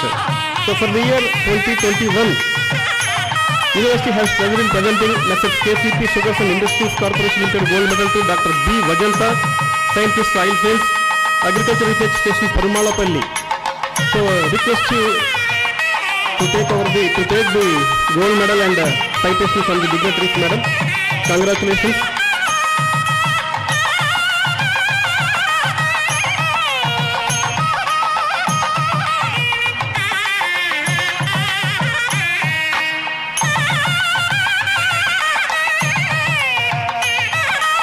So the next endowment award is V.R. Durgamba Charitable Trust Endowment Gold Medal, instituted by V.R. Durgamba Charitable Trust, Chennai, in ANGRAU.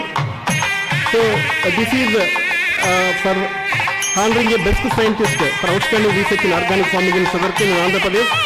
So Dr. P. Kishore Verma, Principal Scientist Plant Pathology, Regional Agriculture Research Station, LAM, Guntur, has been selected for the year 2021. So congratulations Dr. Verma, and request the dignitaries to present a gold medal and citation to Dr. Verma.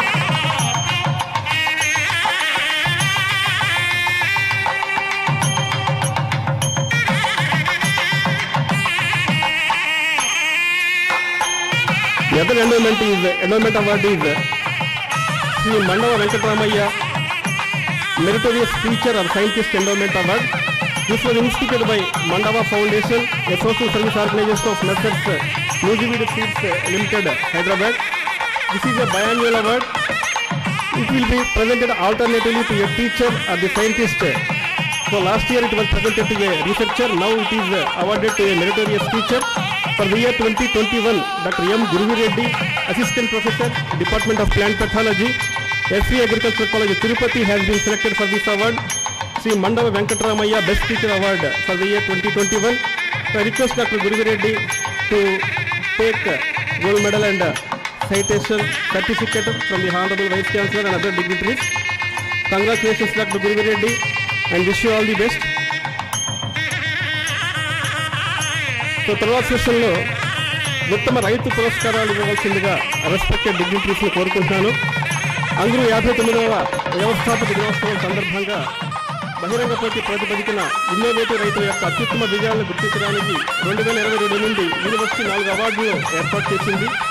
దీనికోసం ఎంపిక చేయబడిన రైతుకు memento సర్టిఫికెట్తో పాటు 25,000 రూపాయల cash award కూడా అందజేయబడుతుంది.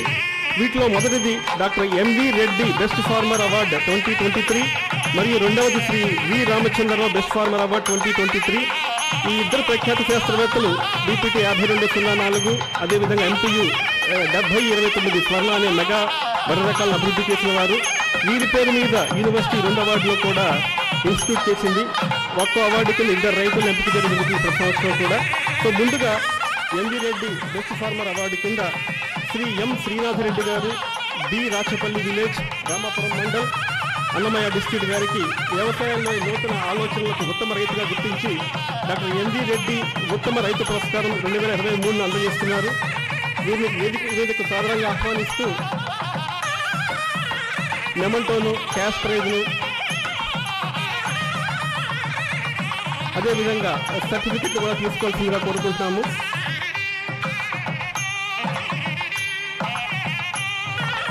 ఇదే award కింద 2వ ఫార్మర్ శ్రీమతి టి వినీత గారు, బలియగూడ గ్రామం, డుమ్రిగూడ మండల్, అల్లూరు సీతారామరాజు డిస్టిక్ట్.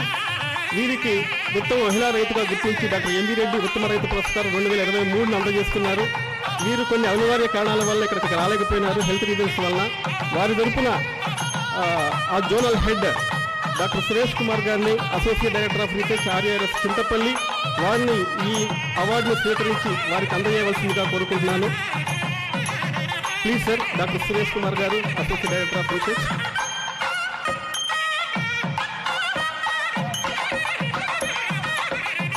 అలాగే వి రామచంద్రరావు గారి బెస్ట్ ఫార్మర్ 2023 అవార్డు కింద 2 రైతులను ఎంపిక చేయడం జరిగింది. వీరిలో మొదటగా Shri MVR SSN Raju garu, Gantepudi village, T Gannavaram mandal, doctor BR Ambedkar Konaseema district. వీరిని ఉత్తమ రైతుగా గుర్తించి శ్రీ వి రామచంద్రరావు గారి ఉత్తమ రైతు పురస్కారం 2023 అందజేస్తున్నారు. వీరిని సాధారణంగా ఆహ్వానిస్తూ మెమెంటో, క్యాష్ ప్రైజ్, సర్టిఫికెట్ తీసుకోవాల్సిందిగా కోరుకుంటున్నాను.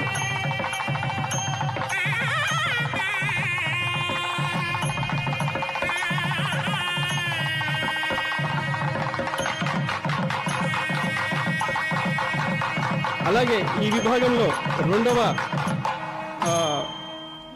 రైతుగా గుర్తించి శ్రీ ఎం శ్రీరాములు గారిని, తోటపల్లి విలేజ్, గారుగుబిల్లి మండలం, పార్వతీపురం మన్యం డిస్టిక్ట్. వీరికి వ్యవసాయంలోని నూతన ఆవిష్కరణలకు ఉత్తమ రైతుగా గుర్తించి శ్రీ వి రామచంద్రరావు గారి ఉత్తమ రైతు పురస్కారం 2023 అందజేస్తున్నారు యూనివర్సిటీ వారు. వారిని సాధారణంగా ఆహ్వానిస్తూ ఈ అవార్డును స్వీకరించవలసిందిగా కోరుకుంటున్నాను.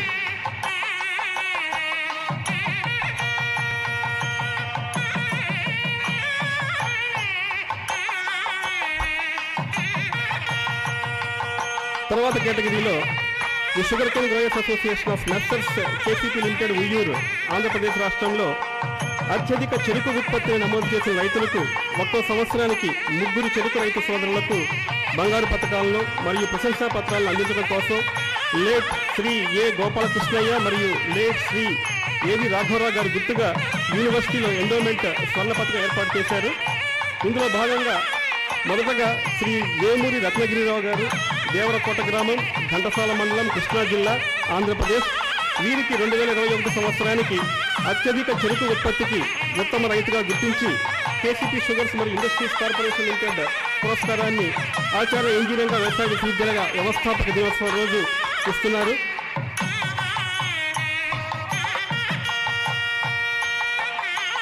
Congratulations sir.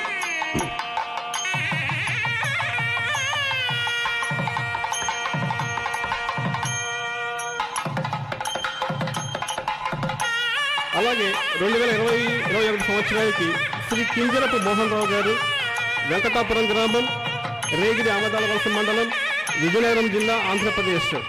వీరికి కూడా ఈ 2021 సంవత్సరానికి ఇచ్చే కేసీపీ షుగర్స్ మరియు ఇండస్ట్రీస్ కార్పొరేషన్ లిమిటెడ్ పురస్కారం తీసుకోవాల్సిందిగా కోరుకుంటున్నాను.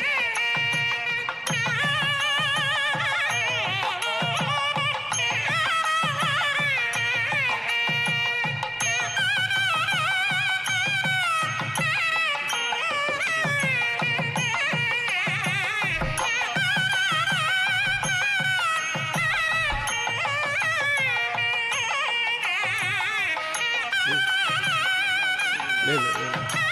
అలాగే ఈ క్రమంలో మరి ఒక ఫార్మర్ శ్రీ దుద్దుపూడి రమేష్ గారు, జగన్నాథపురం గ్రామం, గోపాలపురం మండలం, తూర్పుగోదావరి జిల్లా. వీళ్ళు కూడా 2021 సంవత్సరానికి అత్యధిక చెరుకు ఉత్పత్తికి ఉత్తమ రైతుగా గుర్తించి కేసీపీ షుగర్స్ మరియు ఇండస్ట్రీస్ కార్పొరేషన్ లిమిటెడ్ పురస్కారాన్ని స్వీకరించవలసిందిగా కోరుకుంటున్నాను. శ్రీ దుద్దుపూడి రమేష్ గారు వేదిక మీదకి రావాల్సిందిగా కోరుకుంటున్నాను.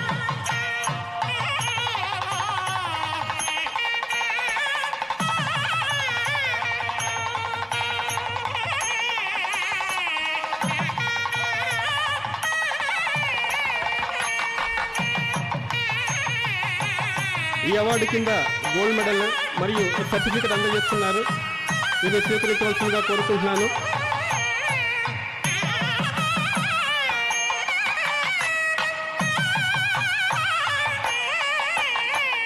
ఇప్పుడు మీరు ముగ్గురు కూడా 2021 సంవత్సరానికి అత్యధిక చెరుకు ఉత్పత్తికి అవార్డు సాధించిన రైతు సోదరులు.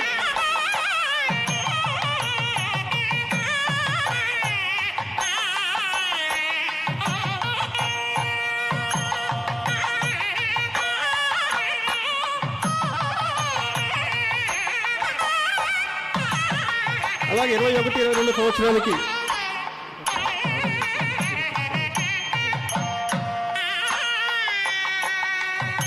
అత్యధిక చెరుకు ఉత్పత్తికి శ్రీ జంగా పిచ్చిరెడ్డి గారు, దేవరపల్లి గ్రామం, తోట్లవల్లూరు మండలం, కృష్ణా జిల్లా. వీరిని వేదిక మీదకి రావాల్సిందిగా కోరుకుంటున్నాను. కేసీపీ షుగర్స్ మరియు ఇండస్ట్రీస్ కార్పొరేషన్ లిమిటెడ్ ఇచ్చే పురస్కారాన్ని స్వీకరించవలసిందిగా కోరుకుంటున్నాను.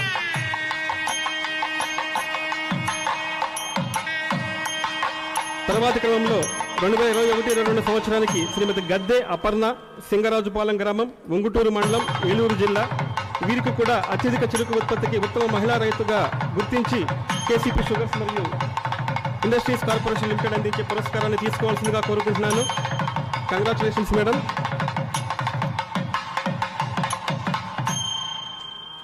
తరువాత శ్రీ దొండపాటి శ్రీనివాసరావు గారు, వేగవరం గ్రామం, జంగారెడ్డిగూడెం, ఏలూరు జిల్లా. వీరికి కూడా 2021-22 సంవత్సరానికి ఉత్తమ రైతుగా గుర్తించి కేసీపీ షుగర్స్ మరియు ఇండస్ట్రీస్ కార్పొరేషన్ లిమిటెడ్ పురస్కారాన్ని అందిస్తున్నారు. ఈ అవార్డు కింద ఒక గోల్డ్ మెడల్ మరియు సర్టిఫికెట్ అందిస్తున్నారు.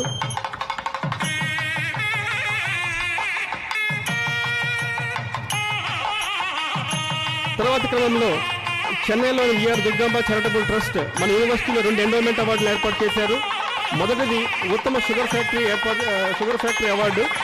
ఇందులో భాగంగా 2020-21 సంవత్సరానికి KCP sugars and industries corporation limited Uyyuru, Krishna జిల్లా. వీరికి సేంద్రీయ వ్యవసాయాన్ని అవలంబించడం మరియు హెక్టార్కు అధిక చెరుకు దిగుబడి సాధించినందుకు గాను విఆర్ దుర్గాంబ చారిటబుల్ ట్రస్ట్ వారి ఉత్తమ చక్కెర కర్మాగార అవార్డుకు ఎంపిక చేశారు. వీరి యొక్క ఫ్యాక్టరీ రిప్రజెంటేటివ్స్ వేదిక మీదకి వచ్చి అవార్డును స్వీకరించవలసిందిగా కోరుకుంటున్నాను. ఈ అవార్డు కింద ఒక గోల్డ్ మెడల్ మరియు సర్టిఫికెట్ ఇస్తుంటారు. తర్వాత 2021-22 సంవత్సరానికి Messrs AID ప్యారీ limited, Sankili, Regidi, అమ్మదాల వలస మండలం, విజయనగరం డిస్ట్రిక్ట్. వీరికి ఉత్తమ చక్కెర కర్మాగార అవార్డుకు ఎంపికైంది. ఈ ఫ్యాక్టరీ యొక్క రిప్రజెంటేటివ్స్ కూడా వేదిక మీదకి ఆహ్వానిస్తూ ఈ అవార్డును స్వీకరించవలసిందిగా కోరుకుంటున్నాను. రెండవది ఇదే అవార్డు కింద దివంగత శ్రీమతి వెలగపూడి దుర్గాంబ రామకృష్ణ జ్ఞాపకార్థం చెరుకు సాగులో సేంద్రీయ వ్యవసాయం వినియోగిస్తున్న ఉత్తమ రైతులకు పురస్కారం. ఈ అవార్డు కింద బంగారు పత్రం మరియు సర్టిఫికెట్ అందిస్తూ ఉంటారు. ఈ కేటగిరీలో శ్రీ నోలుగు వెంకట జగదీష్ బాబు, ఇప్పిలి గ్రామం, శ్రీకాకుళం రూరల్ మండలం, శ్రీకాకుళం జిల్లా, ఆంధ్రప్రదేశ్. వీరికి సేంద్రీయ చెరుకు సాగు అవలంబించి అధిక దిగుబడులు సాధించినందుకు 2020-21 సంవత్సరానికి విఆర్ దుర్గాంబ పురస్కారాన్ని అందజేస్తున్నారు. ఉత్తమ రైతుగా గుర్తించి అవార్డులు అందజేస్తున్నారు. అలాగే 2021-22 సంవత్సరానికి శ్రీ నందిగం రాంబాబు, కొయ్యూరు గ్రామం, బాపులపాడు మండలం, కృష్ణా జిల్లా. వీరికి 2021-22 కింద ఉత్తమ రైతుగా పురస్కారం అందిస్తున్నారు. వీరిని కూడా అవార్డు స్వీకరించవలసిందిగా కోరుకుంటున్నాను.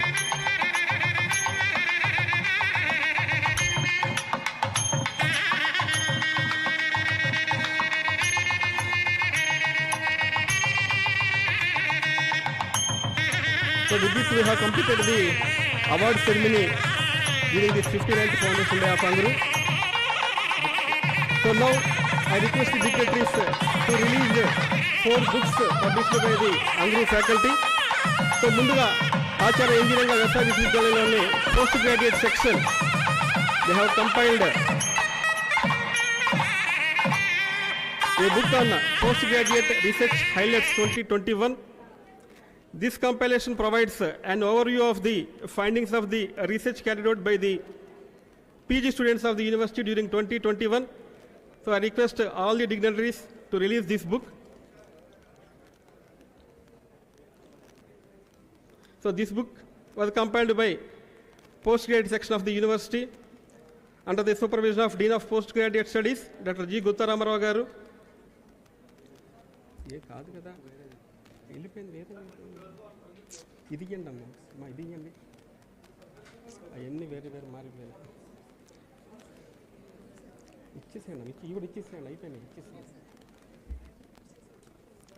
అలాగే మరొక 3 బుక్లు కూడా దీంతో పాటుగా రిలీజ్ చేస్తున్నారు డిగ్నిటరీస్ అందరూ కూడా. ఒకటి the popular varieties in rice pulses and also millets released by the ANGRAU. Acharya engineering వ్యవసాయ విశ్వవిద్యాలయం నుండి విడుదలైన రకాలు జాతీయంగానే కాకుండా అంతర్జాతీయంగా కూడా ప్రాచుర్యం పొందుతున్నాయి. వ్యవసాయ విశ్వవిద్యాలయం నుండి విడుదలైన ప్రాచుర్యంలో ఉన్న రకాలు మరియు నూతనంగా విడుదలైన రకాలు, విడుదలకు సిద్ధంగా ఉన్న రకాలు కూడా ఈ ప్రచురణలోకి పొందుపరిచారు. So thank you all the dignitaries for releasing these books. Thank you sir.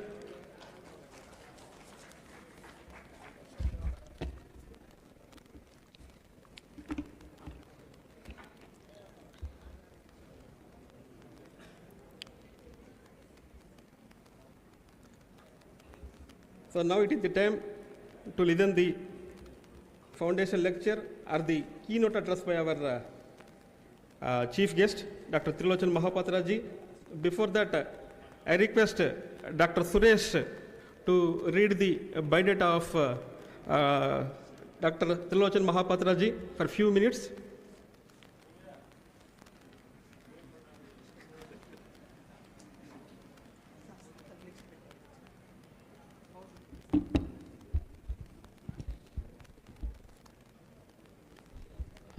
ये लाइट थोड़ा कम कर दो यार.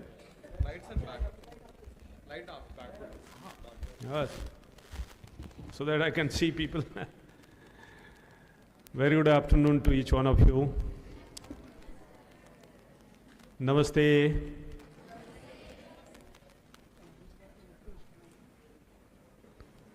At the outset, let me extend the heartiest congratulations to all of you on this Foundation Day, 59th Foundation Day of the University. Honorable Vice Chancellor of the University, Dr. Reddy, other dignitaries on the dais, dignitaries off the dais, press and media representatives, faculties, students, farmers, and all others. Ladies and gentlemen, it's my proud privilege to stand before you to speak something on this day. Let me profusely thank Dr. Reddy, the Vice Chancellor of the University, for inviting me to be part of this program and to deliver the Foundation Day lecture. Agriculture is so vast, and if you have to speak about it, you can keep speaking for days together. You will not be able to cover all the aspects. But I have chosen a very specific topic. I wanted to know what could be the time available to deliver this lecture. So Vice Chancellor said that you can speak about 45 minutes. And now that it is already 2 o'clock, and it was supposed to be over by 1:30 maximum. So we are already late by half an hour. So if I give a lecture of about 45 minutes to 1 hour, so it will be almost 3 o'clock. So I am hesitating whether I'll talk about the lecture, what I decided, or speak something for 5-10 minutes and finish it up. So I don't know, you may not have patience to listen to, because you will be all hungry. And but I carefully listened to the previous Vice Chancellor, Dr. Reddy, the current Vice Chancellor, Dr. Reddy, and others. And this university stands out in terms of producing quality human resource. Quality human resource for international agriculture research and development, for international research in many reputed laboratories and institutions, including CGIR, the consultative group on international agriculture research institutions, and also National Agricultural Research, Education and Extension System. The kind of students this university has produced, it has gone beyond the research arena or education and extension arena. Many are there in the administration.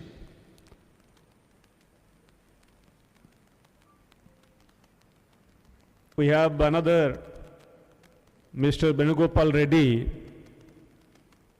who studied at IRI, who is secretary in one of the departments in Maharashtra, a product of this university. So probably he is handling forest department there at this point in time, whom I taught at IRI. There are several examples who have headed departments here, chief secretaries or secretary of different departments, or elsewhere in the country. You have one product at Honorable Prime Minister's office currently. So who was also a student there at IRI. So there are many examples of successful human resource development about which volumes have been spoken. But this is true, and we can't have better words to express our gratitude to the university, to the faculty, to the teachers of this university who have produced this kind of students, who are building today's India, also contributing to tomorrow's India. And all of you students who are sitting here,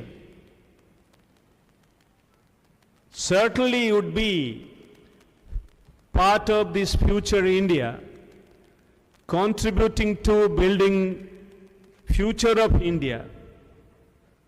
And I'm sure the current leadership as well as the previous leadership deserves appreciation. So many thanks to you, Dr. Reddy, the current Vice Chancellor, for all your enormous efforts that you have been putting during your tenure to build this institution further, to take this institution to newer heights. And I'm sure sky is the limit. And with the kind of determination and dedication that the faculty has, that's most crucial. Without quality teaching, of course, you don't expect quality students. And of course, the agriculture, the way it is performing in the country in past several years, it is something which is unparalleled. Overall growth, annual growth of more than 3.5%. You don't see globally, and in certain sectors, the fishery more than 6% growth. And in case of milk, dairy sector, more than 6% growth. More than 4% for several years, and we are #1 milk producer globally. Horticulture growth more than 4%. More than 340, they feed 341.8 million tons of horticultural production. That is something which is remarkable. And despite COVID, we exported agricultural produce to the tune of $50 billion. 18 to 20 billion US dollar trade surplus. What we import and what we export. So much excess of what we actually import. And greatest drain with regard to agricultural export is edible oil. Edible oil export costed us more than 1.5 lakh crore rupees last year. Untenable, unsustainable. Though there are economists, I respect them, but some of them argue that it is good to import. Given the signing of WTO, being a member, signing of TRIPS agreement, we must support international trade. If every country becomes self-sufficient, and who would trade? The international trade would stop. But Honorable Prime Minister has given the call that we should be self-sufficient. Where is the contradiction? We have to really look through and very keenly observe what is happening, how much to import and how much to export, and where is the trade balance, and where we should stand carefully without draining our economy and without sacrificing the interest of the farmers. This is most crucial. How do we do trade without sacrificing interest of the farmers? Most of this oil which is imported is a palm oil. Can we not promote oil palm cultivation? That's what Dr. Mathur referred, that we have elaborate program now spending 11,000 crores to promote oil palm cultivation, addressing many issues as we have been facing, as the farmers of Andhra Pradesh have been facing, with regard to quality planting material and so on and so forth. I will not go into those details.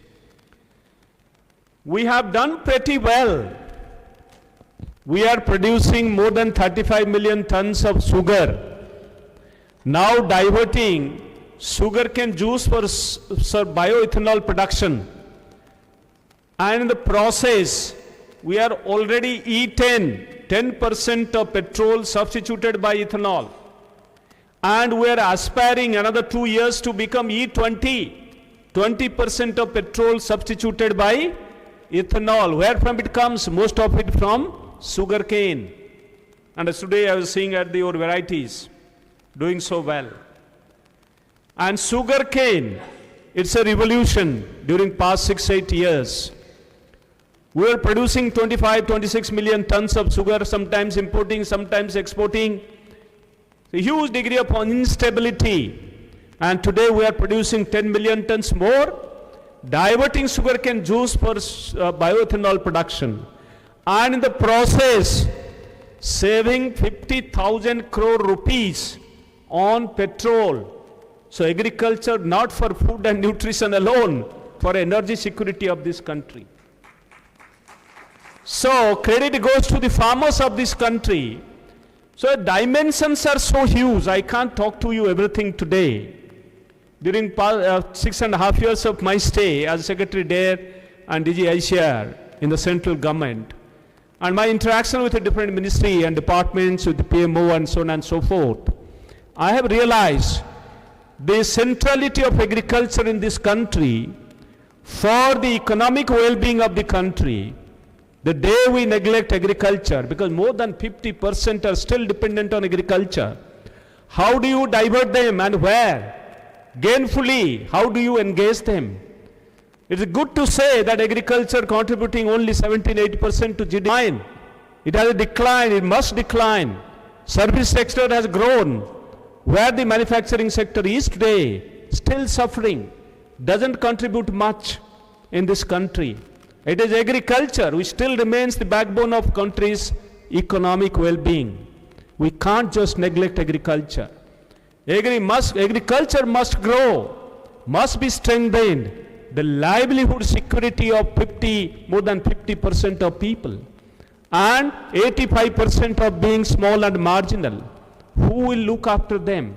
You and me, the scientists, the policy makers, the administrators, everybody has to bother. Everybody has to look at it critically, impassionately. There has to be greater investment. And there has to be greater support. And there has to be indulgence of every one of us so that the farming survives all the onslaughts of the kind of different adversities that we see all around, the climate change. And I very briefly discuss, and very importantly, very importantly, it is not just economic well-being, the environmental sustainability, the ecological sustainability, and also, very importantly, agriculture has to address the nutrition of this country. Food has to address malnutrition. It's not the medicine. The healthcare can help, but primarily it is food which can provide better health. And that is the focus of my discussion today. Time is not there. But I can't really, take you 2 hours or 1.5 hours to really deal with this lecture. But quickly I'll take you through, highlighting only the major points so that the message is taken home back for all of us to work. Because there's a tremendous challenge in this particular area. Can I have the slides? So can I have the first slide? So quickly I'll take you through how we have to really move and where we stand. Andhra Pradesh has been doing pretty well, but you can see where we stand with regard to nutrition, malnutrition. And so this is food for nutrition, production, consumption, imperatives. Tremendous challenge for a state like Andhra Pradesh. Tremendous challenge for a state like Andhra Pradesh. Despite all that we have been doing, despite all successes, Honorable Vice Chancellor Sahab and Collector Sahab, so much to do for all of us, for the whole country. It's not just Andhra Pradesh, for the whole country. And I highlight those. We have to have sustainable food system. Sustainable food system at the global level being talked about. What all it encompasses. A sustainable agriculture must provide and must have very good economic impact. It has to have economic impact, positive economic impact. I just highlighted this. And sustainable food system must have positive environmental impact. All those are written there. I'll not go into the details because of paucity of time. And social impact. Social impact, you can't just neglect it. Environmental and ecological impact, the social impact and economic impact. we can't talk agriculture food system in isolation of just enhancing production and productivity without bothering for all these impacts. And what is the challenge before us today is the malnutrition challenge, the climate change challenge, and a few set of other challenges. And these are the three C challenges before us at the global level, as the whole world is besieged with these 3 C's. And we have sustainable development goals before us, and sustainable development goals, 17 different goals, and a battery of targets there before us. 2030 agenda is before us. Can we really achieve all this by 2030? Looks impossible the way we are growing because of these 3 C, the climate change challenge, the COVID challenge, the conflict challenge, the way conflict has influenced the food system at the global level, particularly the Russia-Ukraine challenge. The kind of human displacement and misery it has created is a tremendous, and I do not know what extent we'll be able to really solve this problem and meet 2030 agenda with regard to the sustainable development goals. At the global level, thinkers are thinking that how do we really move forward? And so also at the national level. And you will see the scenario as we go along. The malnutrition is the biggest challenge. And you can see that undernutrition, and under undernutrition you have calorie malnutrition, which is called undernourishment, and protein malnutrition, and also hidden hunger. There are 3 distinct challenges. And also you have overnutrition, the obesity challenge. The obesity has become a very big challenge. And you will see very briefly, I'll highlight this. And these are the this is the global hunger index. It doesn't describe all the malnutrition challenges. It has taken only the undernourishment as one of the components. Undernourishment as one of the component. And undernourishment concerns only the calorie malnutrition. And then it takes into account other factors. The child stunting. Stunting means the height is not as per the age. So as much you expect. And child wasting, that the weight is not as per height. So this is wasting. And this is a very serious one. And then child mortality. So it takes in these 4 factors and gives weightage. And you can see, 2/6 is the weightage for undernourishment. And so also for child mortality. And you can see this is, with regard to child stunting, it is 1/6. And also with regard to child wasting, it is 1/6. So with this weight that is given to these 4 factors and 4 traits that is studied, and you can see this severity of this hunger scale, global hunger index, that it could be extremely alarming, it could be serious, it could be moderate, and it could be low. This color indicates what could be the different kinds. And you can see, as I go along quickly, that where we stand and what we need to really address. Global hunger index score, and you can see how we are performing. 2028, that was the GHI score. And we worked well, did well. 2007, it was about 24. That was significant decline.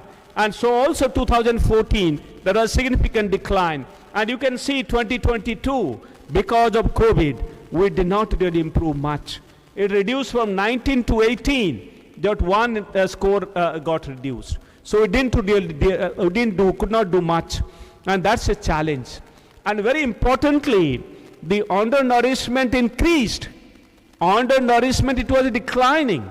It was stabilizing, but it increased because of the COVID and conflict and climate change. So 3 C's are impacting undernourishment very, very significantly. And that is, you can see the 828 million people undernourished in 2021. And that's a big challenge, and it is going on. And what is really the situation? You can see food prices are increasing, and people living in extreme poverty is increasing, and number of conflicts are increasing, and global temperature anomalies are increasing.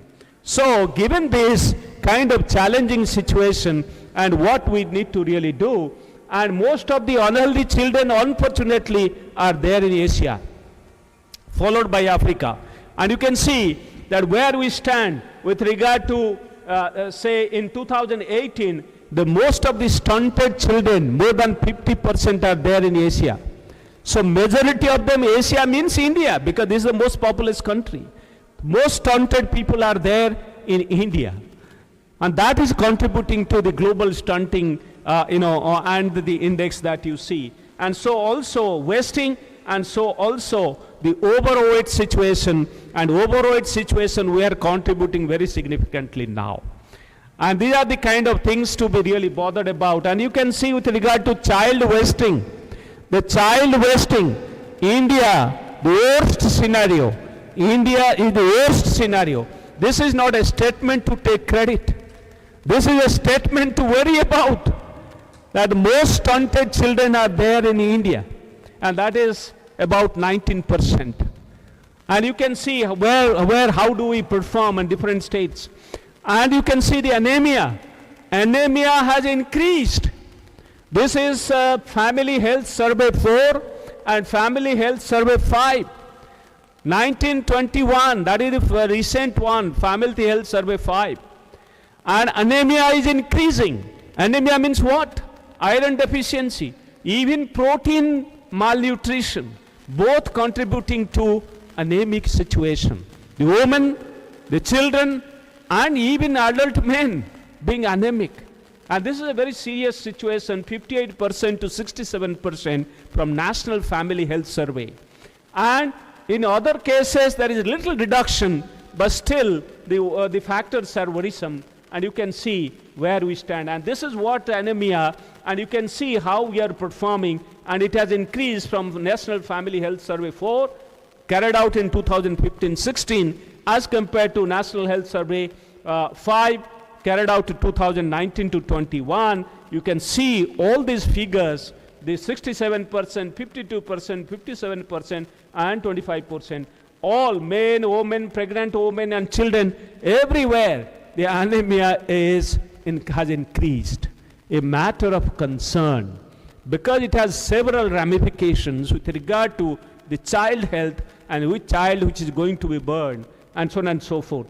And you can see severe wasting. Severe wasting. Wasting means the weight of the child as compared, as per the expectation with regard to height. And you can see, and if there is wasting, obviously the brain development doesn't take place. And you can imagine how productive a person would be, that if it is a wasted child. And that's a serious concern. And how it has increased, and you can see, including the areas in Andhra Pradesh, and you can see the middle one, it's becoming more darker in color with regard to redness. And you can see Andhra Pradesh and Telangana, how is this situation? And so also in other states of the country. And this is an alarming situation. Alarming situation, severe stunting increasing. And also the pattern of, that was wasting, this is stunting. And you can see, Andhra Pradesh and Telangana situation, how much it is, relatively better. And there are areas in other states, the red, deep red color indicates that very severe, very high prevalence of stunting. The percentage of a child suffering from this, more than 40% child being, stunted. So the stunting, the wasting, and all that are, appearing alarming proportion, as we see, and many states, in many states, it's quite, serious. So it's, required. And prevalence of vitamin A deficiency in Andhra Pradesh. Vitamin A deficiency in Andhra Pradesh, you can see darker the color, more percentage of children being vitamin A deficient. Why? You are a meat-eating state, and why there has to be vitamin A deficiency? So this is a serious situation. This is taken from the published paper published in 2021 and taken from the National Health Survey data. You can't just deny this. And this is a serious situation. And what is really happening to vitamin A? And why we are not consuming more of provitamin A, carotene, beta carotene, or so on and so forth? Where is the problem? How do we really promote? Where is this production and consumption imperative? That's the reason why I say that production consumption imperative. There is a essential need, urgent need to look at this. What we produce, what we consume, how much we produce, how much we consume, and why not we are consuming. How do we promote consumption? If we don't consume, so why produce so much? For the sake of earning money. But that doesn't really satisfy all the requirements. So we will be actually rated very badly.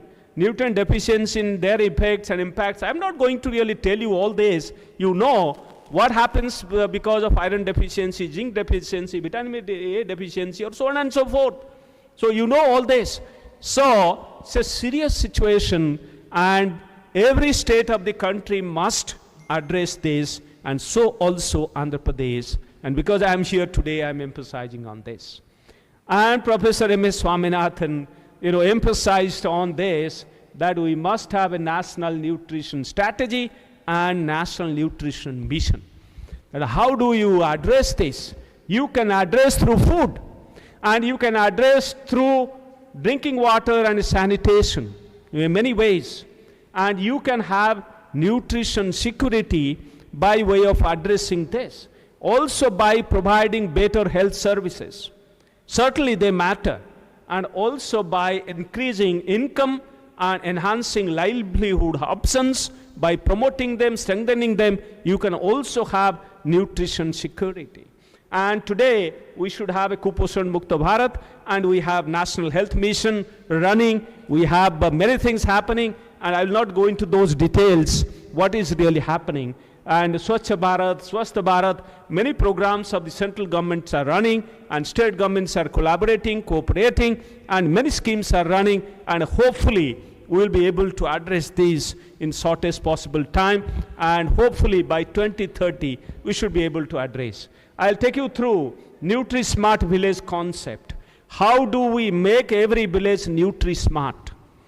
What is to be really done in a Nutri-Smart concept? I believe the university must look into it and then see that how do we promote through Raitu Bharosa Kendra. Miss Poonam Singh, when she was looking after agriculture as additional chief secretary, we used to discuss this issue that the Raitu Bharosa Kendra is a wonderful example for the country to replicate the way it has been designed. There could be bottlenecks here and there, but that's not the issue. And how do we really promote this? We had a MOU, ICR and the state, and we thought really we should strengthen this. There are many positives, and it needs to be really replicated for the country. The FAO has taken note of it, and FAO also has signed MOU. The tripartite MOU was signed to promote Raitu Bharosa Kendra and strengthen them. And we must be able to really take it forward. And other state governments must really come and learn from this.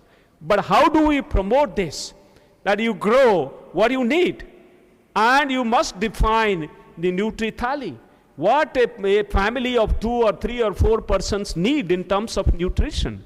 And you must determine this for every family in this country, in this state, and for the country as a whole, every state.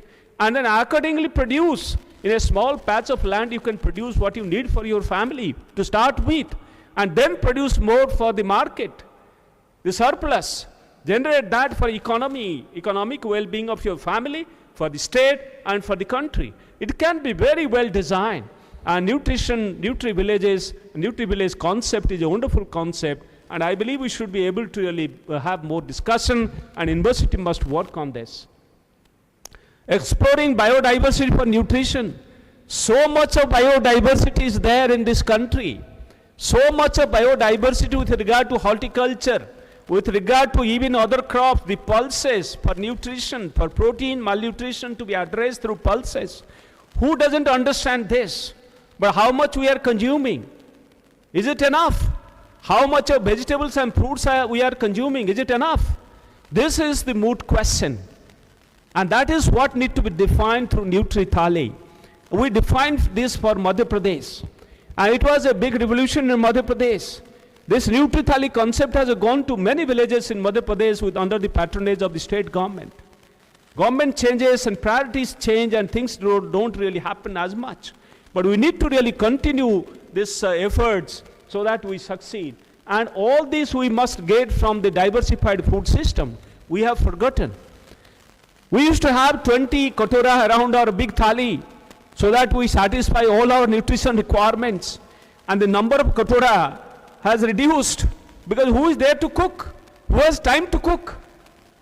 So we always depend on now processed food. Processed food cannot satisfy all the needs of nutrition.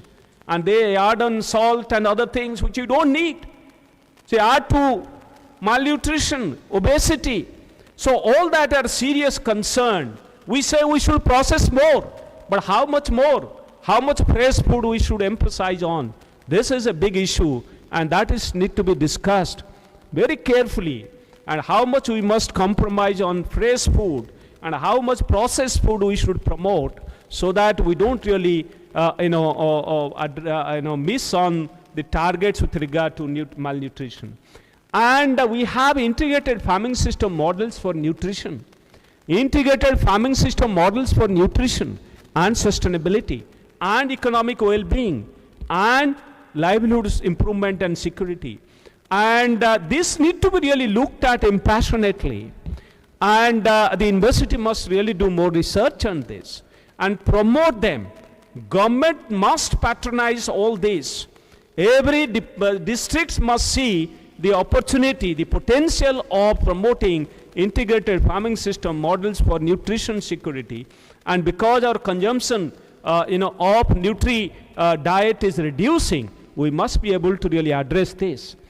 And you can see diversifying foods basket. I have taken one example.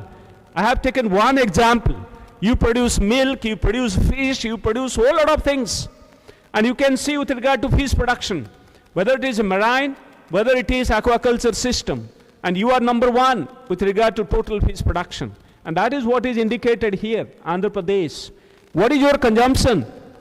You are not the top 10 consumers. And your consumption is, per capita consumption is 8 kg. 8 kg. You only provide to other states to consume, but you don't really consume. So you produce, but you don't consume. And that is the imperative need to consume. So the production must go hand in hand with consumption. Otherwise malnutrition will persist. We must address malnutrition. Government must take note of this. And I have a whole lot of things to talk about. Time is running very fast, and I have to run fast. And that is what is the kind of example I have taken. And you can do analysis yourself for your own state. What do you produce? How much fruit you produce? How much vegetable you are producing? How much milk you are producing? How much you are consuming fresh milk in terms of milk? Or how much you consume in terms of curd? And where you stand and what all you can do for children, for adults and for everybody, for expecting women, so that malnutrition is addressed. Anemia is addressed. Wasting, stunting in children is addressed. Undernourishment is addressed. And all that is addressed by way of our planning, our implementation of that. And this is a serious concern, International Year of Millets. And today I was seeing your foxtail millet, brown top millet, and finger millet, and all that you are growing. How much you are consuming? What all you consume? Rice-based products and millet-based products. And can we really popularize different recipes that you can produce idli as good as the rice-based idlis from millets. Popularize in local language all recipes. Vice Chancellor Saab, I think this could be an action point for all of us to work on. And children going to schools, our college students going to schools and educating school children about nutrition, the nutrition literacy, and encouraging them to go for more of diversified food system and more of millet-based food, so that the iron content, iron deficiencies are addressed, zinc deficiencies are addressed, and so on and so forth.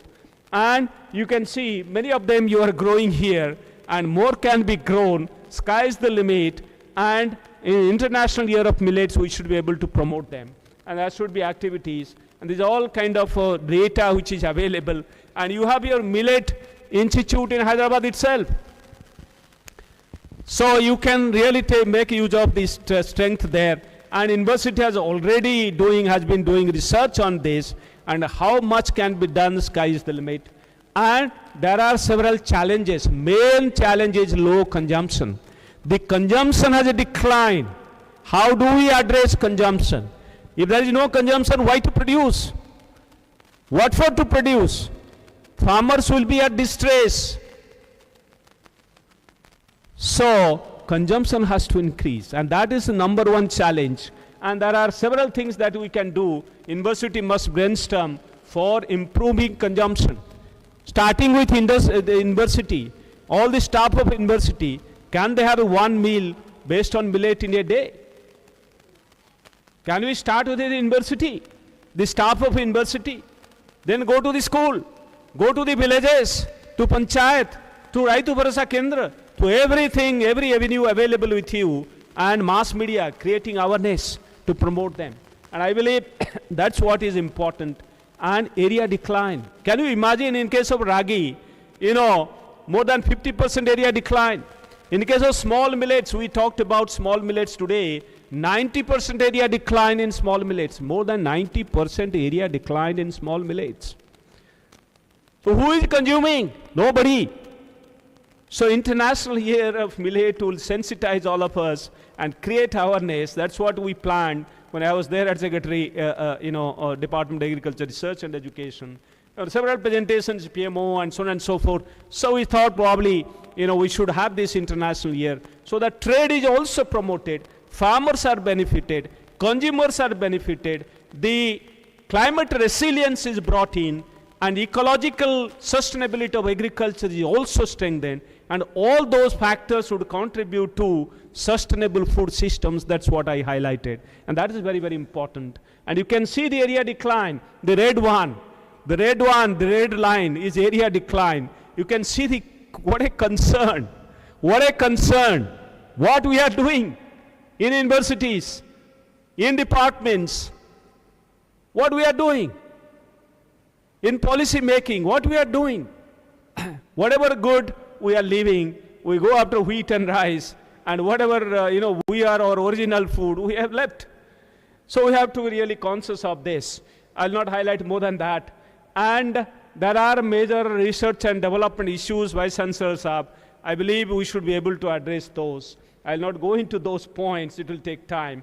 And this is not the platform to really discuss those. And there are several issues, whether it is processing machines, and today Vice Chancellor Saab was telling several machines are done. So I believe that's, and market trades. What are those market trades which are important? And how do we address them through research? So there are several traits which are indicated there. I will not really go into those details. And grain quality influencing end product quality. End product quality is not comparable to that what we produce out of rice and wheat. How do we improve end product quality? Unless we improve end product quality, maintaining the nutritional factors, you will not be able to promote millets. And there has to be more research, Vice Chancellor Saab, and all the scientists, faculty who are sitting here. We have a rich genetic resource. The farmers' varieties are there.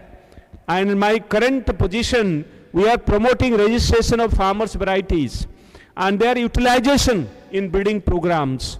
And how many of those are registered from your state? Can we promote registration of farmers' varieties? Can we have farmers' rights established here in this state? You have district biodiversity registers. The collectors should be knowing about it. How many farmers' varieties are registered there in those registers? How many of them are registered with the Plant Variety Authority? Can we really protect farmers' rights in this country? And can we commercialize them so that greater returns come back to farmers? This is a major issue, and university must deliberate on this, so that while protecting farmers' rights, they can provide greater profits by way of commercialization of farmers' varieties directly and indirectly by way of their use in breeding programs, so that newer varieties get developed for climate resilience, for nutritional quality. We have varieties with bigger fruits, but the taste is not there. This is a major concern of the consumers. How do we bring back those tastes from the traditional varieties? Unless we study them, unless we utilize them systematically in breeding programs, we will not be able to address this, Honorable Vice Chancellor. I believe there has to be great deal of research, first of all discussion on this, strategy making on this, so that the students should be involved also in this research, so that we satisfy the needs of the country as we go along. I'll not really go into those details. We have seen some of these, germplasm while, going through the stalls. And the hidden hunger.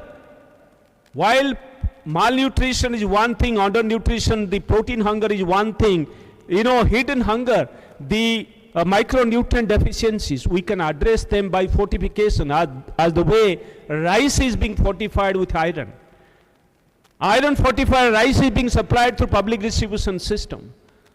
And we can continue doing that. This is one way. But the natural way to do this is through biofortification. If in nature the crop is biofortified, the food is biofortified, you don't have to artificially do it. Artificial fortification involves whole lot of things. So, can you really do this? And that is what we emphasized on during my stay at the Krishi Bhavan. And there are only one variety before that, and today we have more than 100 varieties which are biofortified with these elements, the iron, the zinc, the provitamin A, and so on and so forth, in different crops and commodities, including millets.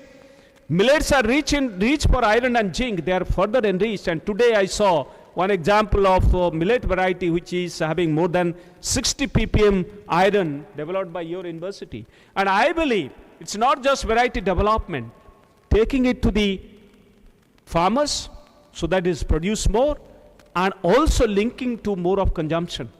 If this linkage is not there, if these imperative needs are not addressed, then we will fail miserably. And this is what the need of the hour. So friends, nutritional security through biofortification is being addressed, and this is what I emphasized as a DG ICR, and that is what is example other countries are emulating, that how we can actually focus on certain things and deliver on the targets, and have more than 80, 90 developed through 6 years period, and now the number is increasing. And this is high protein rice, first of its kind globally, and this is having more than 10% protein. Rice has very good protein, but 7 to 8% protein. And 2% protein more by way of utilizing a local landrace, a farmer's variety, where the protein content is more than 14%. So that is the example that how you can actually capitalize on the germplasm that we have and enhance the nutrition and quality and address protein malnutrition. And protein malnutrition is leading to anemia. This is one of the factors doctors opine that if we can address protein malnutrition, anemic situation can be addressed partly, in addition to iron deficiency. And this is another example for protein. This is high zinc rice by Directorate of Rice Research, Indian Institute of Rice Research, Hyderabad.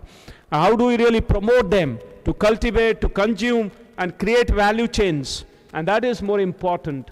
And then you have many other things to improve in rice. And I believe you have very strong rice breeding programs, Vice Chancellor Saab.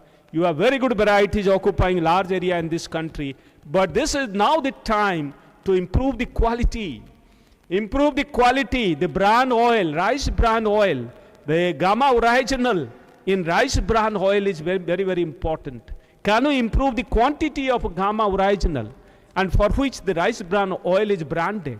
And this is the need of the hour. And there are several other things. I will not really, just touching upon some of these points for research, for development, and also for taking it to the farmers. High vitamin A maize. You grow so much of maize. Productivity is so high. That's what is highlighted. Can we really adopt this high vitamin A rice to address vitamin A deficiency so much prevalent in Andhra Pradesh? So much prevalent in Andhra Pradesh. In children, how can we address by way of mainstreaming maize rich in vitamin A? And that is very, very important. And so also millets.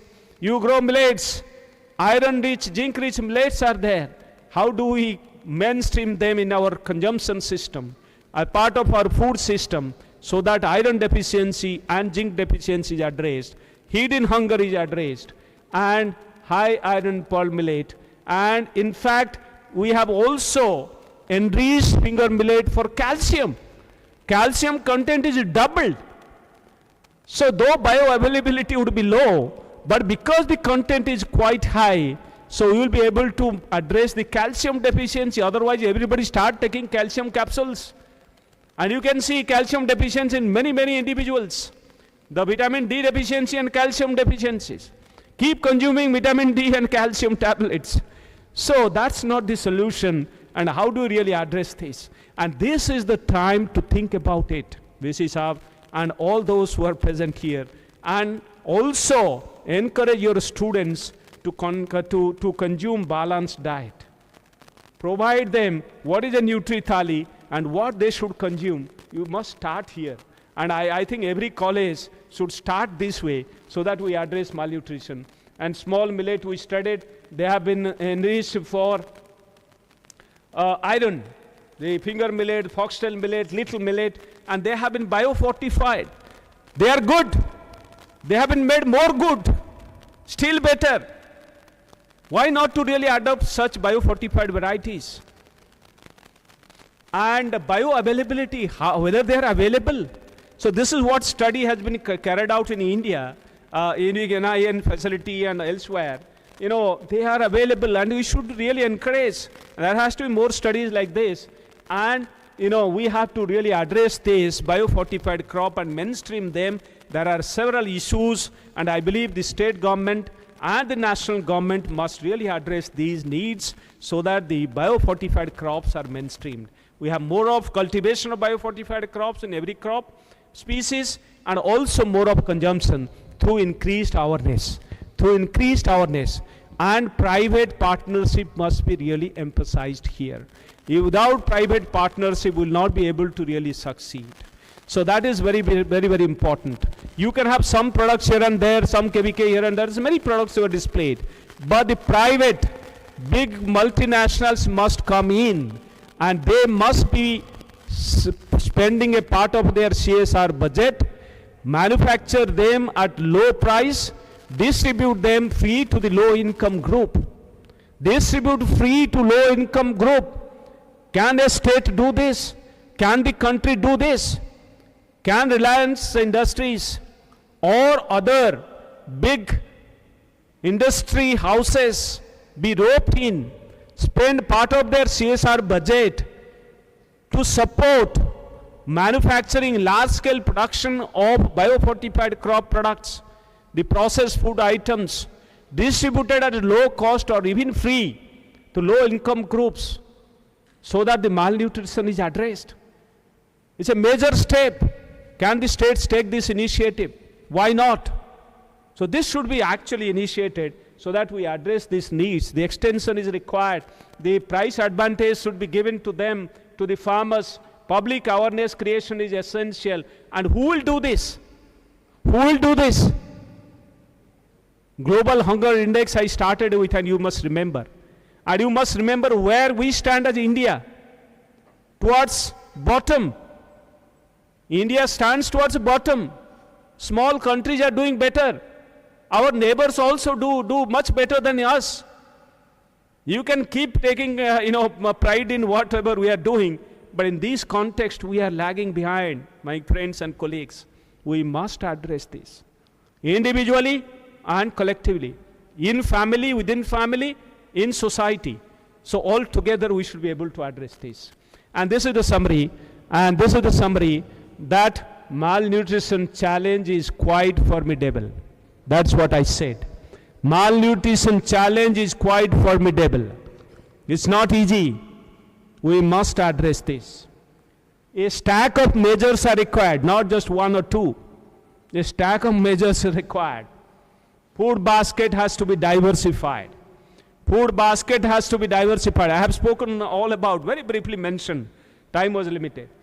An integrated farming system for nutrition need to be promoted in the state. Nutri gardens are to be mainstream, they have to be set up, scaled up. They have to be scaled up. Every farmer should have a small nutri gardens to satisfy his or her need. That's essential, should be made mandatory. Millets and biofortified crops need to be mainstreamed. Both production and consumption. The paradigm need is, the imperative need is promoting both production as well as consumption for a state like Andhra Pradesh. And technology, investment and partnership, all are important. All are important, and nothing more can be spoken about, and policy and awareness. So friends, I have said very briefly about this. Many things are there. Research needs are there. Promotion needs are there. Policy needs are there. And all people who are concerned matter are here. And if we join hands, we will be able to succeed. I today, on this Foundation Day, once again, I congratulate all of you, and I profusely thank you for your interest to sit through, to listen to patiently, and wish you all the very best. And thank you, VC sir, for inviting me.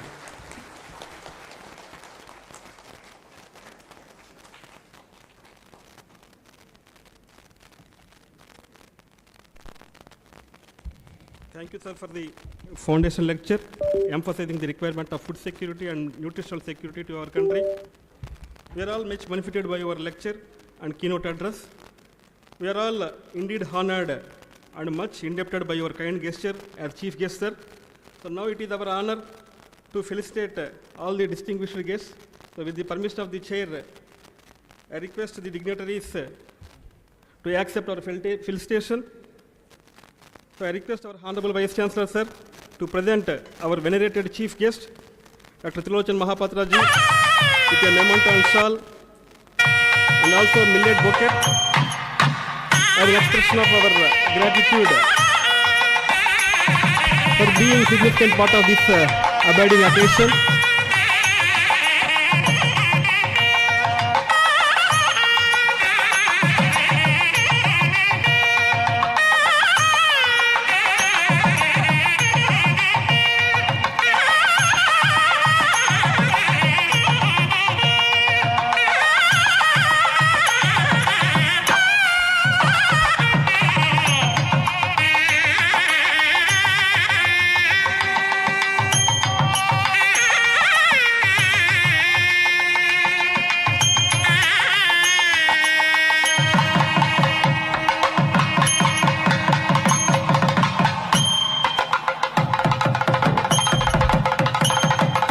Thank you, sir, for accepting our felicitation.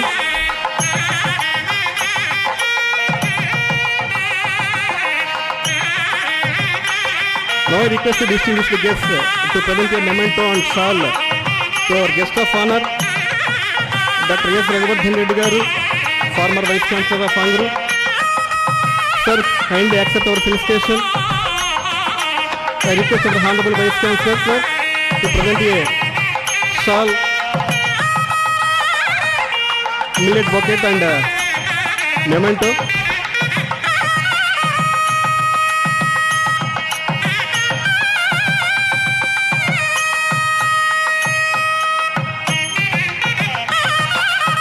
I would like to request the dignitaries to honor our guest of honor, Sri M. Venugopal Reddy Garu, IAS Collector and District Magistrate Guntur, with a shawl, memento and millet bucket.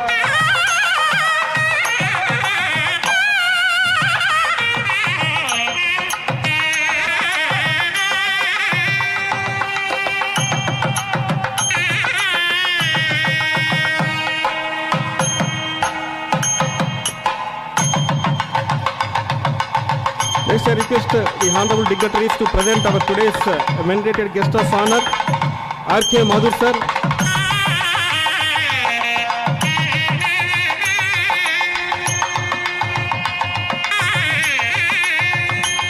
I request Honorable Vice Chancellor sir to present a memento and bouquet and millet shawl to Dr. R.K. Madhur sir, Director, ICR IOR, Hyderabad, as an expression of our special gratitude.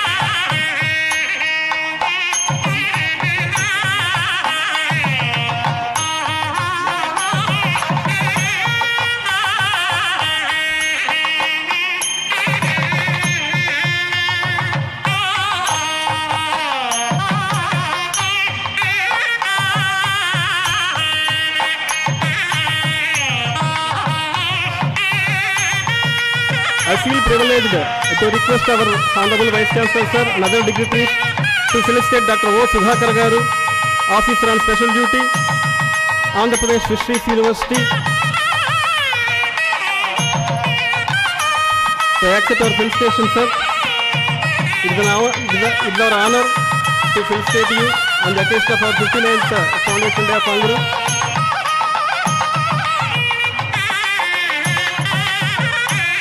So it is also an honor to felicitate our beloved alumnus, Dr. A. Trivikram Reddy Garu, Director, AP Series Certification Authority. Request you, Dr. Trivikram Reddy Garu, to accept our felicitation with a memento, shawl and millet bouquet.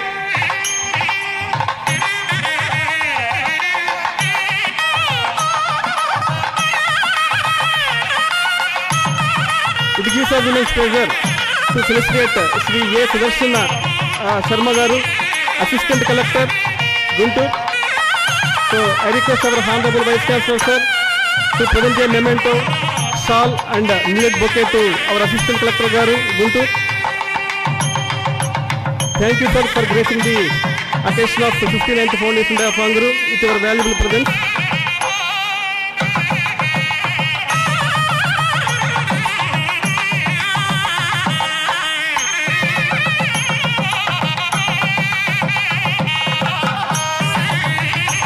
I request our Honorable Vice Chancellor sir to offer a memento, a bouquet and millet bouquet to our Registrar Garu, Gutta Ramarao Garu.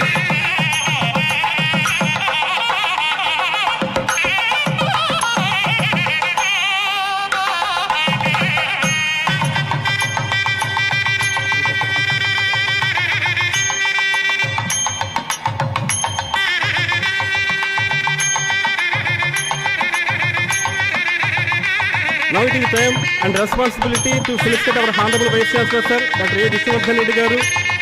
I request our Honorable Chief Guest, Dr. Guntur Mahapatraji and other dignitaries to felicitate our leader, Honorable Vice Chancellor sir, Grand Visionary, Dr. A. Vishwavardhan Reddy Garu, who is the backbone of our success. So request all the dignitaries to felicitate our Honorable Vice Chancellor, Dr. A. Vishwavardhan Reddy Garu.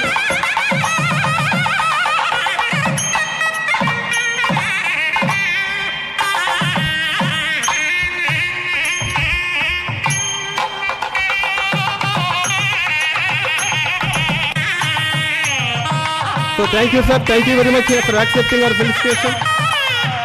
So last in the event, but not the least, I request Dr. Chiranjeevi Madam, Dean of Community Science, to present a vote of thanks on this occasion. Please, ma'am.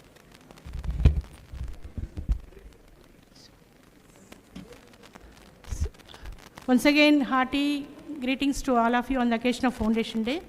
So on behalf of our university, we sincerely thank our chief guest and guest speaker of today's function, Dr. Tirulochan Mahapatra, former Secretary DARE and DZ ICR, who readily accepted our invitation for giving that special lecture.